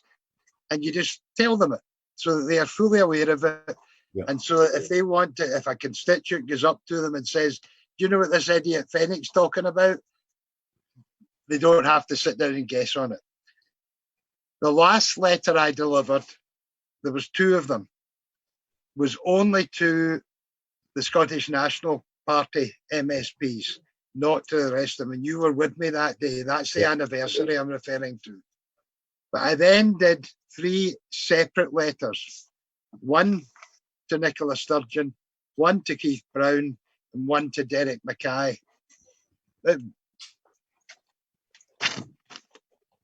That's the letter. Okay. Now, the first thing it talks about is how you reverse austerity. The second thing it talks about is how you start introducing powers over taxation. 2 things that the Scottish Parliament in itself can't do beyond the powers it's already got. Yeah. And the third thing and the last thing it talks about is what I call lived experience. And I'll just read you. It's premised on this very simple thought: to take some of the most complex of issues and to allow the people of Scotland to choose to be the authors of their future be they committed yes supporters or currently soft no's, by allowing them to escape theory and be active participants in the least complex way possible, and thereby to gain lived experience. What I mean by that is very, very appropriate. That is April last year, Dave. It's the last time I delivered a letter. What I mean by lived experience is very simply, it's easy enough to go on Facebook and just post something and say, this is wrong, or we should be doing this, or whatever. But for Scotland to be independent, times a lot of things we've talked about this afternoon, you actually have to live that experience. Yep. You have to find your ways of actually saying, if this is wrong, what is right? Yeah. And can you demonstrate it being right? That takes you back to the 10 by 10, it takes you back to currency. One of the things I hope to do, I went down to Ecclefechan with Pat Lee, partly to talk about the list situation, and then I went on to the currency thing. Now, maybe next week sometime I want to do a short live stream, and I want to do what I did down in Ecclefechan. David McGuinness is a person I've got an awful lot of time for. And if David is anywhere around, hi, David. David will remember when we were at the March in Oban, there was a follow-on party, an after party. And David and I met outside. I think we were either out for a cigarette or carrying drinks or whatever, fresh air maybe even. And I said to David, how many people do you think realise there's a difference between cash and currency? And he just looked at me and he said, not many, Mike. And he said, it's central to the whole discussion. David has understood ever since I started, and it goes way back to a meeting in Glasgow a year before even the Oban thing. David has a good working knowledge of what this is all about. And the question I asked down in Ecclefechan is cash, coins, the same as money, £10 notes? And is that the same as currency? So I'm going to do a live stream in that. When I asked that question in Ecclefechan, there wasn't a huge mass of people there, but I got 4 different answers. Yes, no, maybe, I don't know. If we don't know at the very basic level, and I'm going to try and demonstrate that in the live stream, what the differences are, that's part of the lived experience. Because when you start looking at lowest common denominators, right, the bits where we couldn't fall out, I'm saying, asking people for 2 aluminium cans. If you're a yes supporter, what are you going to disagree with? We've all got the right to vote. How we vote depends on what our opinions are. Last but not least, if you went to anyone in the yes movement or not in the yes movement, the one common thing they have in their pocket, in their wallet, in their purse is currency, is money. Change that and you start changing an awful lot of other things. And you might also start a yes economy. That's what I'm going to try and do over the next 6 months, is to take a small number of people. I'm not going to try and convince the whole yes movement. Take a small number of people and show that with a yes currency, you can establish a yes economy and begin to understand that the currency is the least of your problems. It's the economy. All the money does is show you how the economy works. It's the economy you need. So we'll start with something, a live stream, very basic, and then I'll try and develop the idea with a few people. I'm hoping David McGuinness will be one of the people that will help me. On our second meeting, I met you at Hope Over Fear 2 years ago, 2.5 years. It's like, because I didn't have any change in Dunfermline. It cost too much for the bloody hamburgers. Like, I didn't have any change. So I come and look for you. But I spoke to you online before then, but and that day I basically put my pound in the bottle bank. And I was interested in what you were doing, how you were doing it. And it's one thing, not necessarily where we tripped up in 2014, but where the press said that we tripped up. And because nobody actually gave a definitive answer to the question. The bottom line is, let's take a hypothetical. Let's say, for instance, Scotland goes independent tomorrow. Yeah. Right. There's a giant catastrophe in Scotland for someone, a catastrophe for everybody else and great for us. And Scotland becomes independent tomorrow. Right. Okay. We have no currency, but we've got the money, we've got in our pockets. But we could decide to use sterling the same way as Brazil used the American dollar, for instance. They've got Brazil's got its own currency, the real, but it's devalued so much that they generally use a dollar. They prefer that you pay in dollars than reals. But we could use the dollar. After all, our oil will normally be paid for in dollars. We could decide to use the euro because hopefully we'll be doing a lot more trade with Europe, or we could use toilet rolls. You can use whatever is called value. And we spoke on this a couple of weeks ago. It's like you said to me about how do you set up some of that, and I've been very interested in how Bristol set up their pound. Yeah. I mean, I don't know if anybody's aware, but Bristol actually, a city in England, have got their own currency that you can actually pay your council tax in. So are Brixton in London, and it's all to do with what's, and this is where lockdown provides a great backdrop to this. Yep.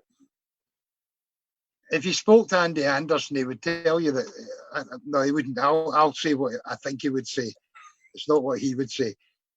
Basically, you ignore money as the thing that's important. It's a measurement stick, right, to what's actually happening in the economy. If you get too much inflation, it means you probably get too much money chasing too few goods.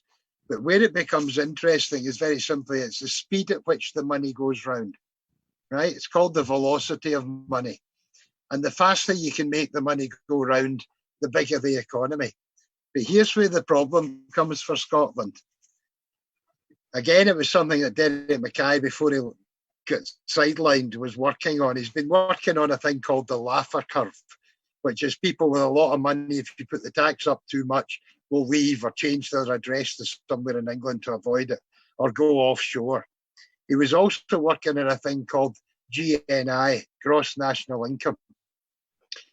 Fraser of the economics department at the Parliament are doing work in this, and they're calling it experimental, but it's very easily demonstrated. Fraser of Allenster Institute did a study after the experimental bit came out, and they reckoned that 5% of Scotland's GDP, the GERS bit, 5% leaves Scotland. So we're all knocking our pan in to get our GDP up, but it's all going elsewhere. Now, you could argue it went elsewhere for oil. You could argue it's going elsewhere for HS2. You could argue it's going to build Hinkley Point. There's a whole bundle of things. But if once you begin to understand that, and you say, but if we have our own currency, it won't go anywhere because the currency's in Scotland. It's not being used for anyone else. Yeah. That increases the speed at which you're doing it. Ruth Watson is a great person to listen to. Yeah. Scotland, the brand. Yeah. It's the same basic principle. Yeah. If you're going to stand on your own 2 feet, it's where I go for the UDI bit now. If you're going to stand on your own 2 feet, then develop it as though you're standing on your own 2 feet. Absolutely. You don't borrow someone else's currency because it's not, because you don't control interest rates. You don't control the level of the value of the currency. You can't work out how priced your exports. Are they too high? Are they too low? Donald Trump will go on about China being a currency manipulator. He's been doing it for years, right? Petrodollars.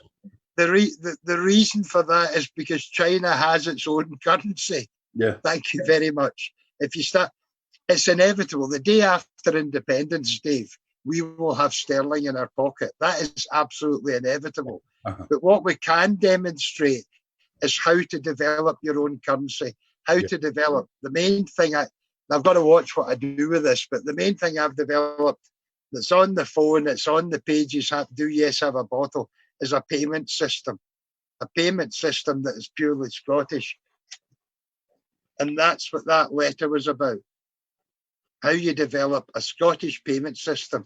Can the Parliament do it? No, they don't have the power. Can the Yes movement do it? Yes.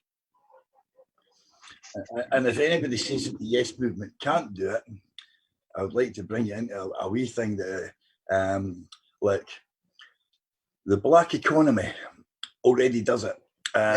Basically, I'd say this is to make, if you want to see somebody give you a good example of how a currency works, that's not the currency of the country, then ask your local drug dealer, because basically that's what they do. They take money, but they'll take anything that you've got to sell you, and they'll put a value on it. And the value is between what they're selling and what you're paying for it. And it's not always money. In fact, in a lot of cases, definitely not. And that's the way it's the three main things. You can argue there's more, but number one, it has to be a unit of account. So that a £5 note has a 5 on it and a £10 note has a 10 on it. And that just tells you that a 5 is worth half what a 10 is. Unit of account is as simple as that. It then has to be a store of value. Now, at the present time, the fluctuations in oil will affect the fluctuations in the value of the currency. If you have an internal currency, you decide what its value is. Yeah. The most important criteria it has is the medium of exchange, which is what you were talking about. It's very simply, if I give you this, will you give me something in return? Yeah. And that's where the Yes movement, that's what I want to try and develop, because if I sent you something, Dave, and said, I want to buy a flag from you, right? And I gave you a Scottish currency, however that's done. And you said, that's fine, Mike. Now what the F do I do with it? Well, Sandra Culbert makes brilliant tablet. How would you like to buy some tablet from Sandra? Sandra's got a car that needs repaired. Someone we know runs a Yes supporter's got a garage that'll fix her car. And you just start doing that, and you start saying, right, how much of that went elsewhere? How much of that went south of the border? And if the answer's none, you've got a medium tax. I can sort out the tax position. That's part of it. You've got to show how you can produce tax in it. A wealth tax is what I'm going to be looking at. Okay. I quite like the idea of land tax as well. Well, sorry, if you start getting into it, but you've got to be able to demonstrate it. Yeah. Right. And at the moment, you cannot demonstrate a land tax. It's the same as universal basic income. That's become so fashionable, right? Yeah.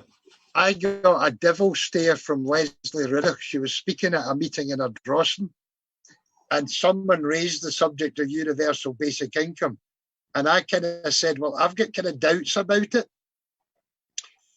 First doubt is follow the money. Mm-hmm. If that money, if the universal basic income, the first thing it does is go to a profit-seeking landlord, which for a lot of people it would, then what we're doing is we're setting up a guaranteed income for the landlord. Yeah. Right? Two, it could set minimum levels in a system, right? So it could set the level for minimum wage. It can be abused as a setting a standard, right? Yeah. Who's going to take advantage of that? Not the person receiving the income, but the person that's trying to. It could create a gig economy, right? Or widen a gig economy. There's a lot of things like that. Back in the Big Depression in America, what Roosevelt did was to say, no, what we need to do is guarantee people work, out of which they gain an income, out of which they spend money, out of which you build the economy. Yeah. That's not the answer as well, because guaranteeing a job, it's got to be a worthwhile job. Yeah. Right? It's got to be something where way back in the day when I ran the companies I ran, it was in the day of the youth training scheme. Yep. £9.50 a week. At that time, most mails went up to a typist and said, take dictation. Yeah. And a typist typed out the letter. Yeah. This is back in the days of MS-DOS. I networked my office, and every YTS person, male and female, that we recruited, we became famous for it, was taught how to use a computer, whether they were male or female. Yeah. We didn't get rid of all the paper. We got all the paper transferred onto a computerized system. Yeah. I then phoned up the clients I had, or phoned up the businesses I dealt with, and said, are you computerized yet? No. How do I do it? I said, I've got a person here who's just been trained in my office. They will computerize your whole paperwork. Right?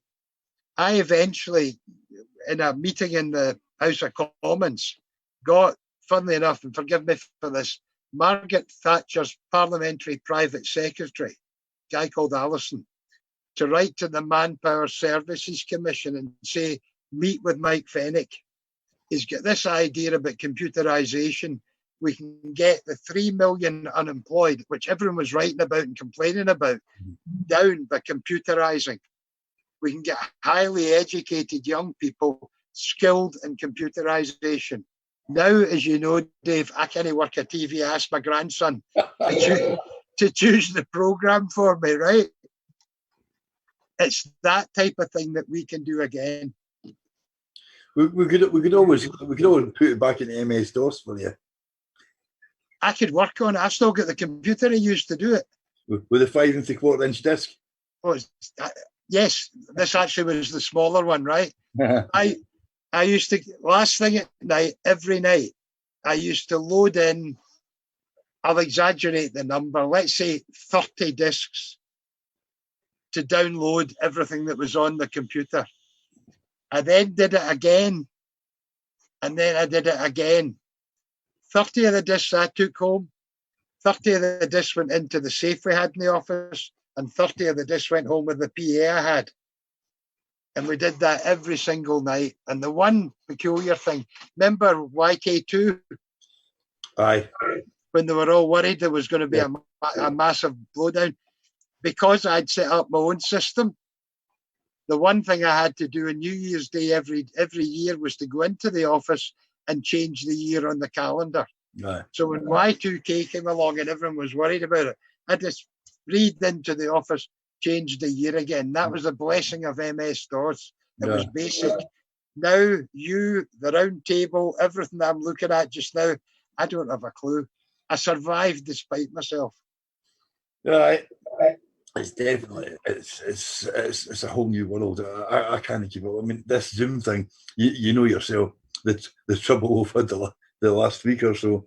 We were, so everyone knows, we're going to do screens behind us. Dave and I usually have a meeting at the Dynamic Earth in Edinburgh. And I'm hoping when lockdown is over, that's what will happen. And we can invite a few of you along. You can chip in as well, or we can expand this. And I think the round table are going to, I think we're the guinea pigs, Dave. Aye. I think they're going to have other people coming on, and God bless them for doing it. But that again is back to the 10 by 10 idea.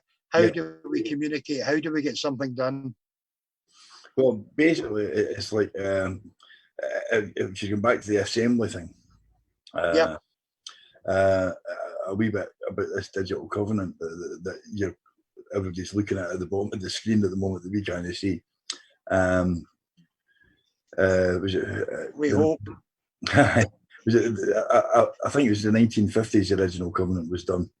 And there was a majority in Scotland signed this thing, basically going door to door with their neighbours for Scottish Home Rule. Yep. And they didn't have computers in those days. They didn't even have MS-DOS. And now we've got this technology, which makes it so much easier to actually communicate with other people, and yet makes it a lot easier for us not to. Because we can now it's a lot easier just to jump into our little internet bubbles. But and it gives yes a voice, and a secure, safe, positive voice, and that's the. I've spent time talking about how secure it is and how you get things like most commercial companies have been hacked, Dave. Yeah. Right. And that's why I go back to my GCHQ thing. I've checked into it as best I can, and I think this is as secure as it can be. That's important. Yeah. Well, I think the Scottish Government have been looking at the possibility of blockchain, but at the end of the day, they don't seem to be making as much of a headway on it as they should for something that's that important. But the advantage with this particular thing here is it's got nothing to do with the Scottish Government. It's been set up by Yes supporters to emulate the thing in the 1950s. It's partly that, but I don't know, it was you. Someone was talking about Estonia the other day. Yeah, Estonia, but they actually run their elections on blockchain now. And NASDAQ, their stock exchange is run by NASDAQ completely on blockchain.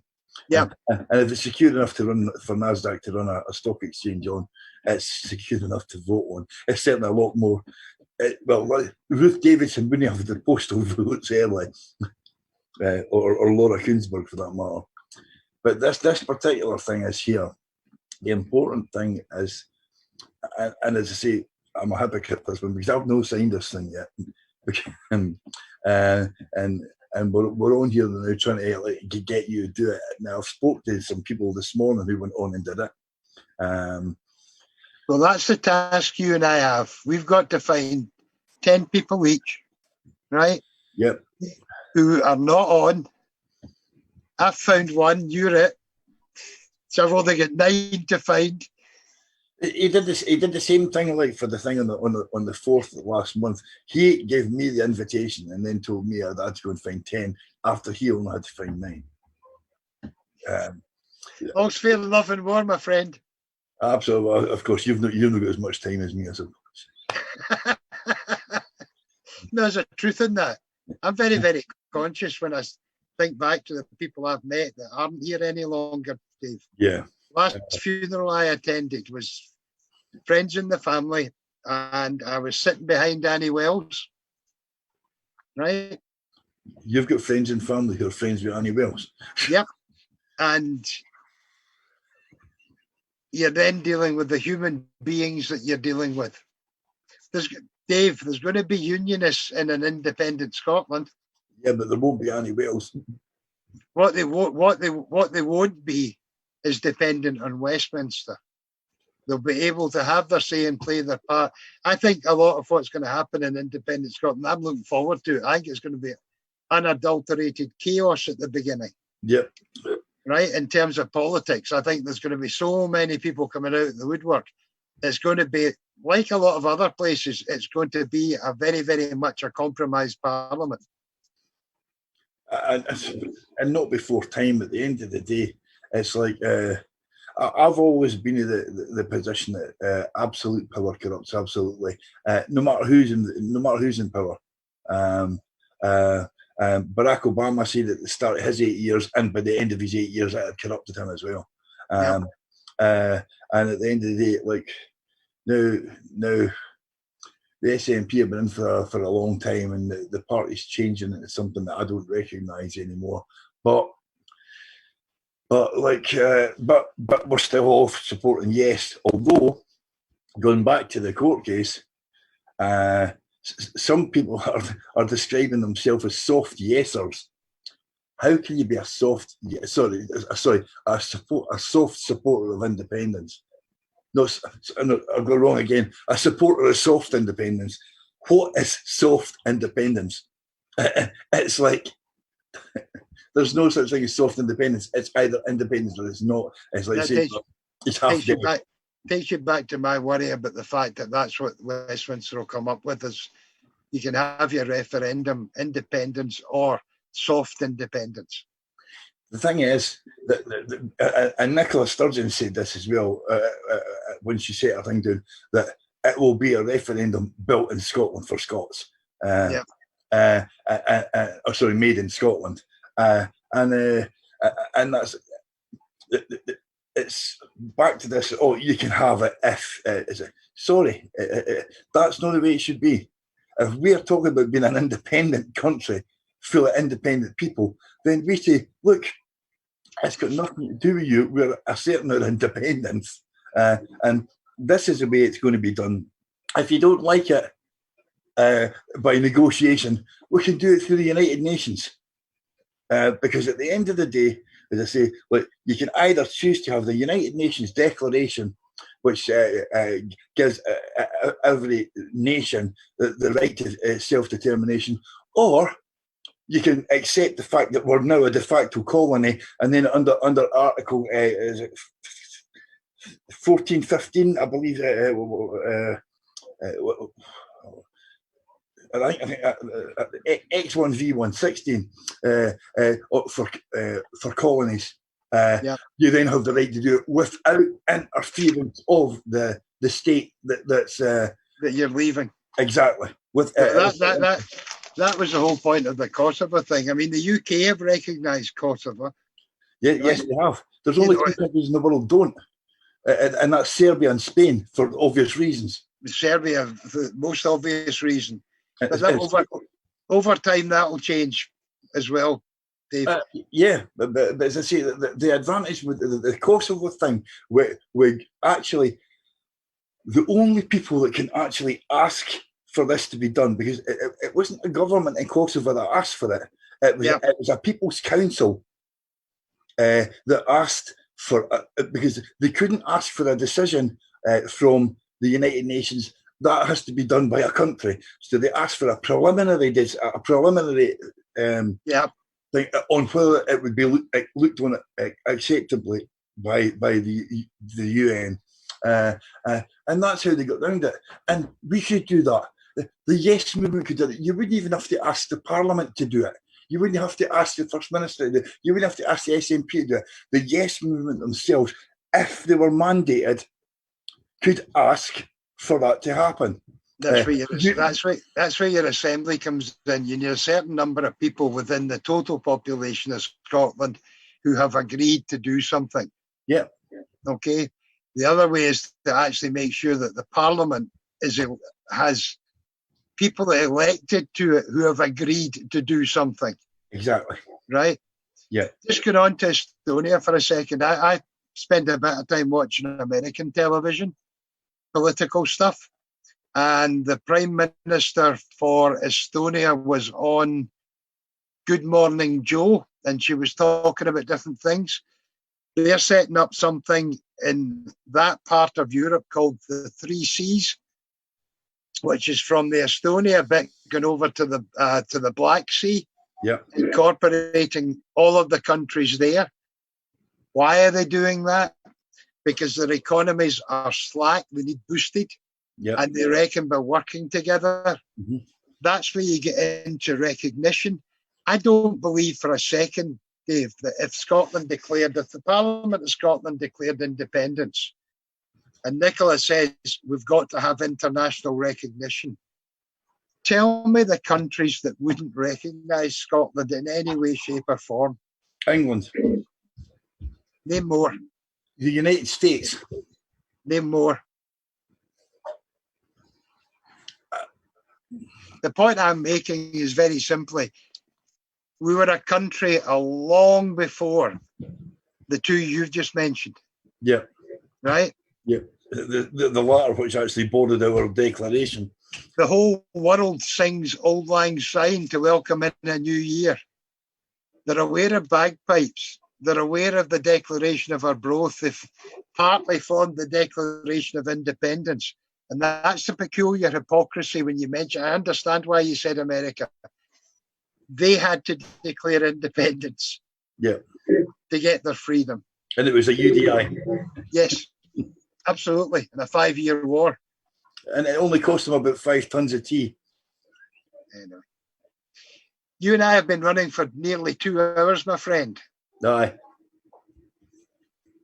Anything else you want to go over? Craig Murray. Okay. Craig Murray. whether you like the stuff he does, or whether you think it's complete, utter conspiracy, as some people do, has been unjustly, I believe, charged with contempt of court for something that I can't actually see in the charge sheet that's been brought. Something where he'll be taken in front of a judge in the High Court without a jury. Yep. And will be judged on that. This is someone who was excluded for the Salmond trial by the prosecutor, who abysmally lost with his bad tactics in the Salmond trial. And I think there are 40 deputy prosecutors or something like that in the Crown Office. But he's the same one, Alec Prentice, who has now decided to go for Craig Murray. The charges go back to before the Salmond trial started, and in spite of the fact that he wasn't charged until after it. What he was when he was charged was he was charged a couple of days after he did his first video blog. Yep. To say that he was going to run for Holyrood next year. Now, if you take this a little bit deeper, and you might well think this is tinfoil hat material, but people who have actually been watching this very carefully might notice something else. Alex Salmond, in 2018, in January 2018, said, right, India F2 is going to kick off. I'm going to be coming back to frontline politics. Within 10 days of that happening, there was a case started up against him about historical abuse, which started within the Parliament. He complained about the historical abuse, took the government to court. Then he was charged criminally with these offences that he was eventually exonerated from. Then he won the case against the Scottish Government and got £500,000 in damages. During that case, there were the Scottish Government had put their case to the court. When Alex Salmond went up for his criminal case, the Scottish Government offered that report to the police. The Scottish Government offered that report to the police, and the police refused it because they said that it would not be the right way to go forward with that investigation. They would want to do it themselves. Yep. Right. Now, that is proven historical fact. There are people involved at the highest level in the government are trying to basically take out people who are a danger to the British state, and in a smaller degree, dangerous to the hierarchy that is taking control of the business side of the SNP. Now, Joanna Cherry, Kenny McCaskill, and there are a few others, Jim Sillars, they've all come out the last couple of weeks on the back. Sorry, I'll go back to Craig Murray first.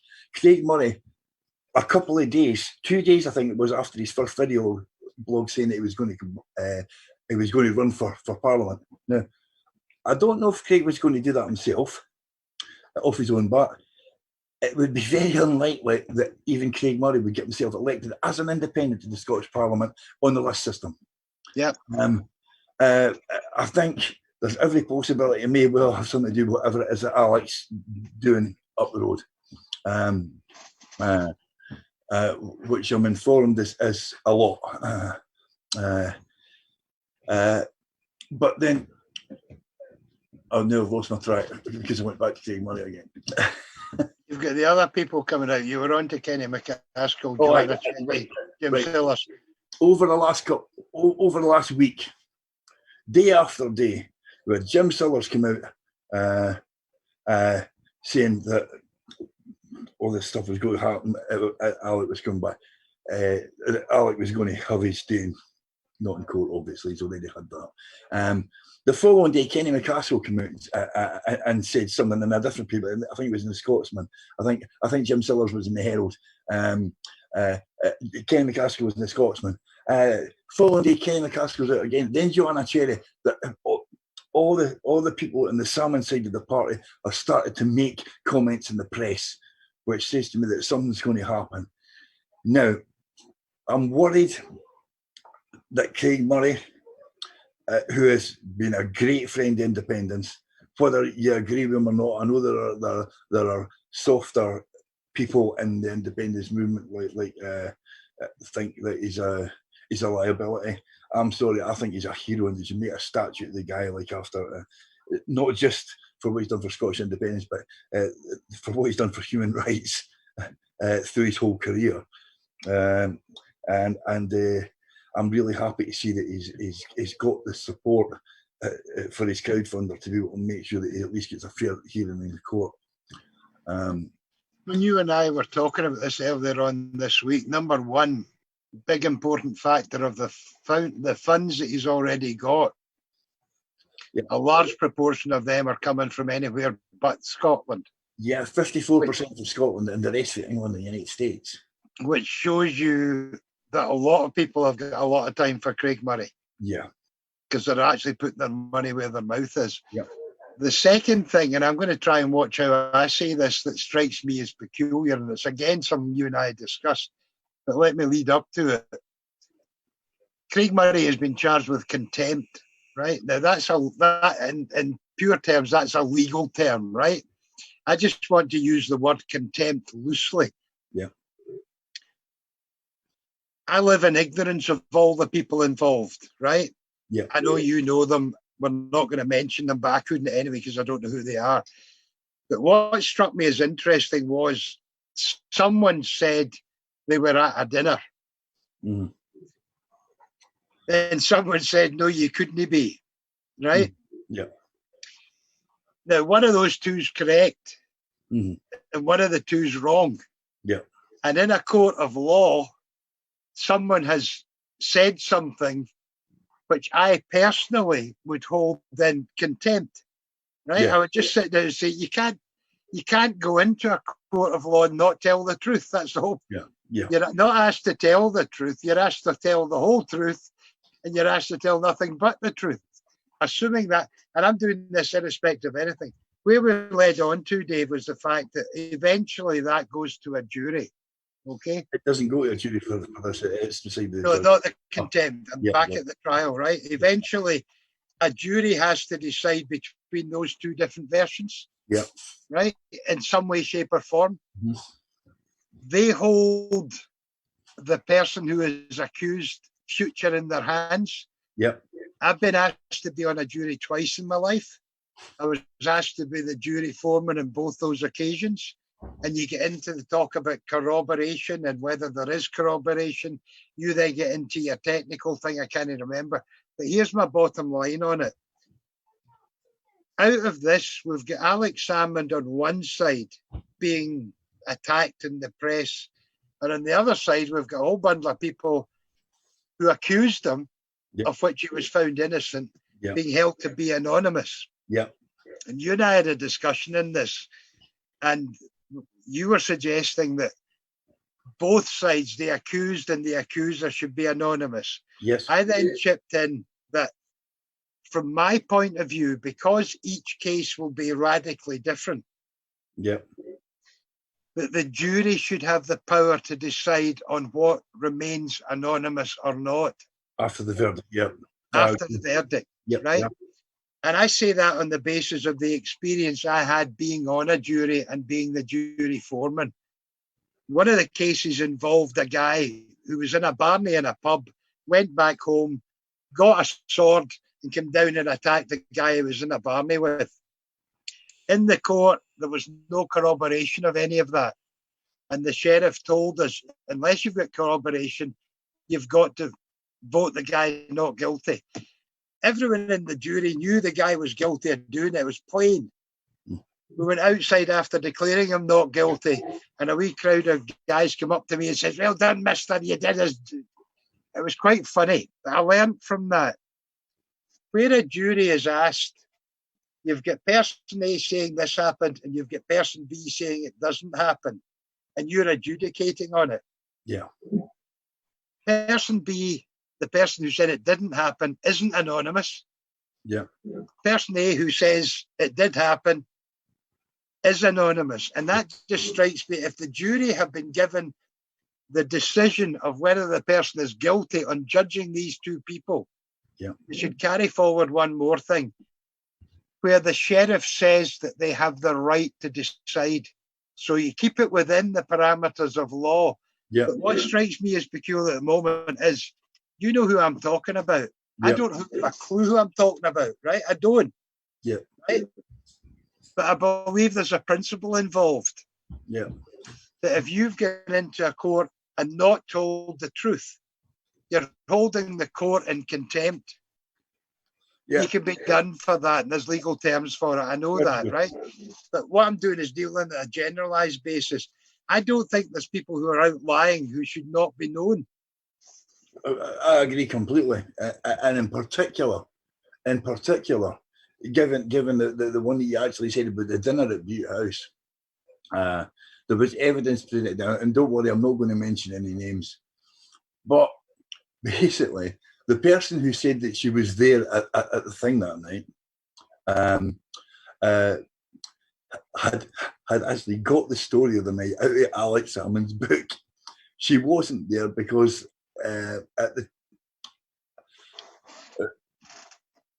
she did an accident on a bike. I can't say any more than that. But Dave, I'm not worried about the specifics of the thing or who the people are or whether it was a dinner or not. Yeah, but she was a liar. All I'm saying is, if there's two versions of an incident and the jury decide which one they choose to believe, and one of them is, how do I put this? If the person they believe told the truth isn't anonymous, then it strikes me as absolutely bloody ridiculous that the person the jury have decided was lying is anonymous. So when the sheriff is aware that the jury is going to head down that road, depending on the very specifics of the case, right? I'm not saying it as a blanket thing. The sheriff can say to the jury, at the moment, the court has decided these people have to remain anonymous. Right? You now have the decision to take whether or not you believe the evidence and the decision you reach. For instance, if they decided in that particular case, the person that said they were at the dinner was telling the truth, the jury could decide in that person, for the reasons that we believe the person is guilty of what he's charged with, that person can remain anonymous.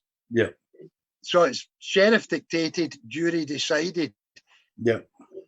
I don't know how you get that organised, but what I can tell you is that because of the lockdown, there's a page you can go to, which is all the lawyers getting together.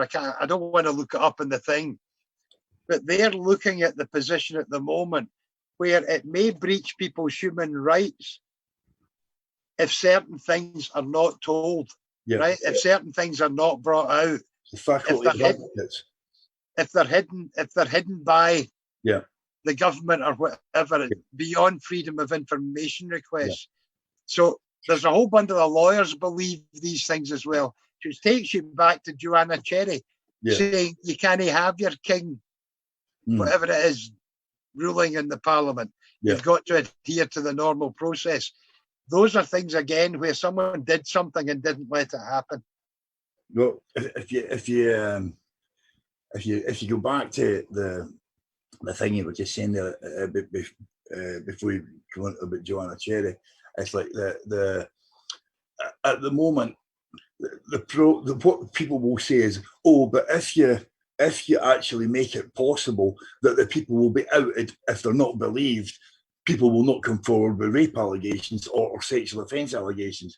But the point is like at the moment, the justice system is weighed up. I mean, like this has been said all over the place. It's like, oh, I have a way that we can basically take Alec down and not be and remain anonymous. That's an actual statement that was made by one of the witnesses that's out there without saying it was, and it was said in an email that was presented in court, and it was like that was the root of the whole conspiracy. And it's like if that anonymity had not been guaranteed all the time, the conspiracy would never have happened. Because I'm quite happy that people are anonymous before the verdict. Absolutely, I'm the same as the Proceeds of Crime Act. I see it in the same light as that, Dave. The Crime Act is absolutely, it's criminal. Basically, they say, oh, like this drug dealer's got a big villa in Marbella, but it's all right, the government's going to take the money and we'll use it to like pay off their friends in the Quango. You're going deeper than that. What I was meaning. What I was meaning is very simply, the Proceeds of Crime Act cannot be enforced unless the person's been found guilty of a crime. Yeah. Right? Then the consequences flow. Yeah. Well, if the person is guilty and has lied, there's got to be a price to be paid. And all I'm saying is, for instance, I don't want to be specific about the Alex Salmond case, but the judge in that case decided that certain evidence was going to sidetrack it, right? Which is the stuff, right? Yeah. So a judge is in a position from a legal standpoint of making decisions. Yeah. If that judge hears a jury say, we believe witness B, not witness A, and the judge is able to discern from that one person lied and the other person didn't, I don't think it's beyond the bounds of human possibility for the judge to say, right, jury, now you've got a second decision to make. Yeah. Everyone has been anonymous up until now. Do you believe on this specific case, in these circumstances, that should continue? Absolutely.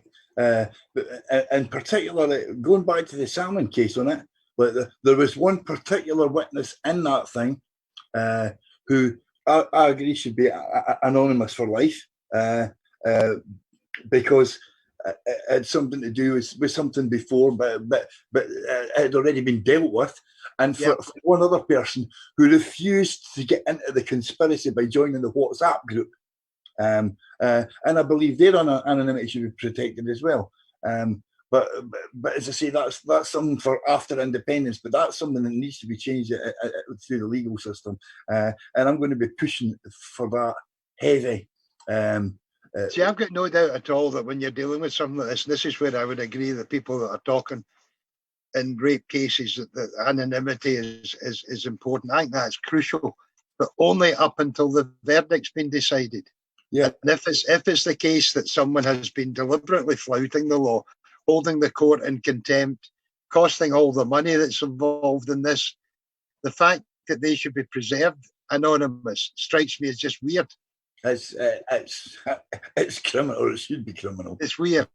Anyway, my friend, I'm going to suggest, I've got 8 grandchildren who are going to be on a Zoom session with me later on this afternoon. And you need to have a couple of fags before that. And I have not smoked for the past, and I'm beginning to feel the effects. No, I'm fine actually. Maybe do this more often, Dave, and I'll give up smoking. Listen, thanks, my friend. I hope it's been a good one again. I hope we've actually helped. But my final message is, please, yes movement. What do you want? When do you want it? How are you going to get it? The last question is the one that's most important. We already know the answers to the first two. I couldn't agree more. At the end of the day, this has been a conversation between two people that's been supported by an awful lot of other people in the background that have set this up. But at the end of the day, what we hope to have done is stimulated some conversation between the people that are watching. we've come up with quite a lot of different topics. We've got our own ideas in it. All you people out there have got different ideas in it as well. At the end of the day, it doesn't matter what your ideas are, what our ideas are. The bottom line is, it's like, what can we do to make this happen? And this is just to throw some ideas onto the table. And at the end of the day, if you do what you normally do, you'll take the ideas and run with them, and maybe something mental will grow out of this. At the end of the Brazilian rainforest started with a seed, and now it's the lungs of the planet. So let's make some big lungs and hopefully don't get a virus in them. Thanks very much for watching, guys. Have a good one. Hi, Dave. Sure, I'll be good, bro. Speak soon. Cheers.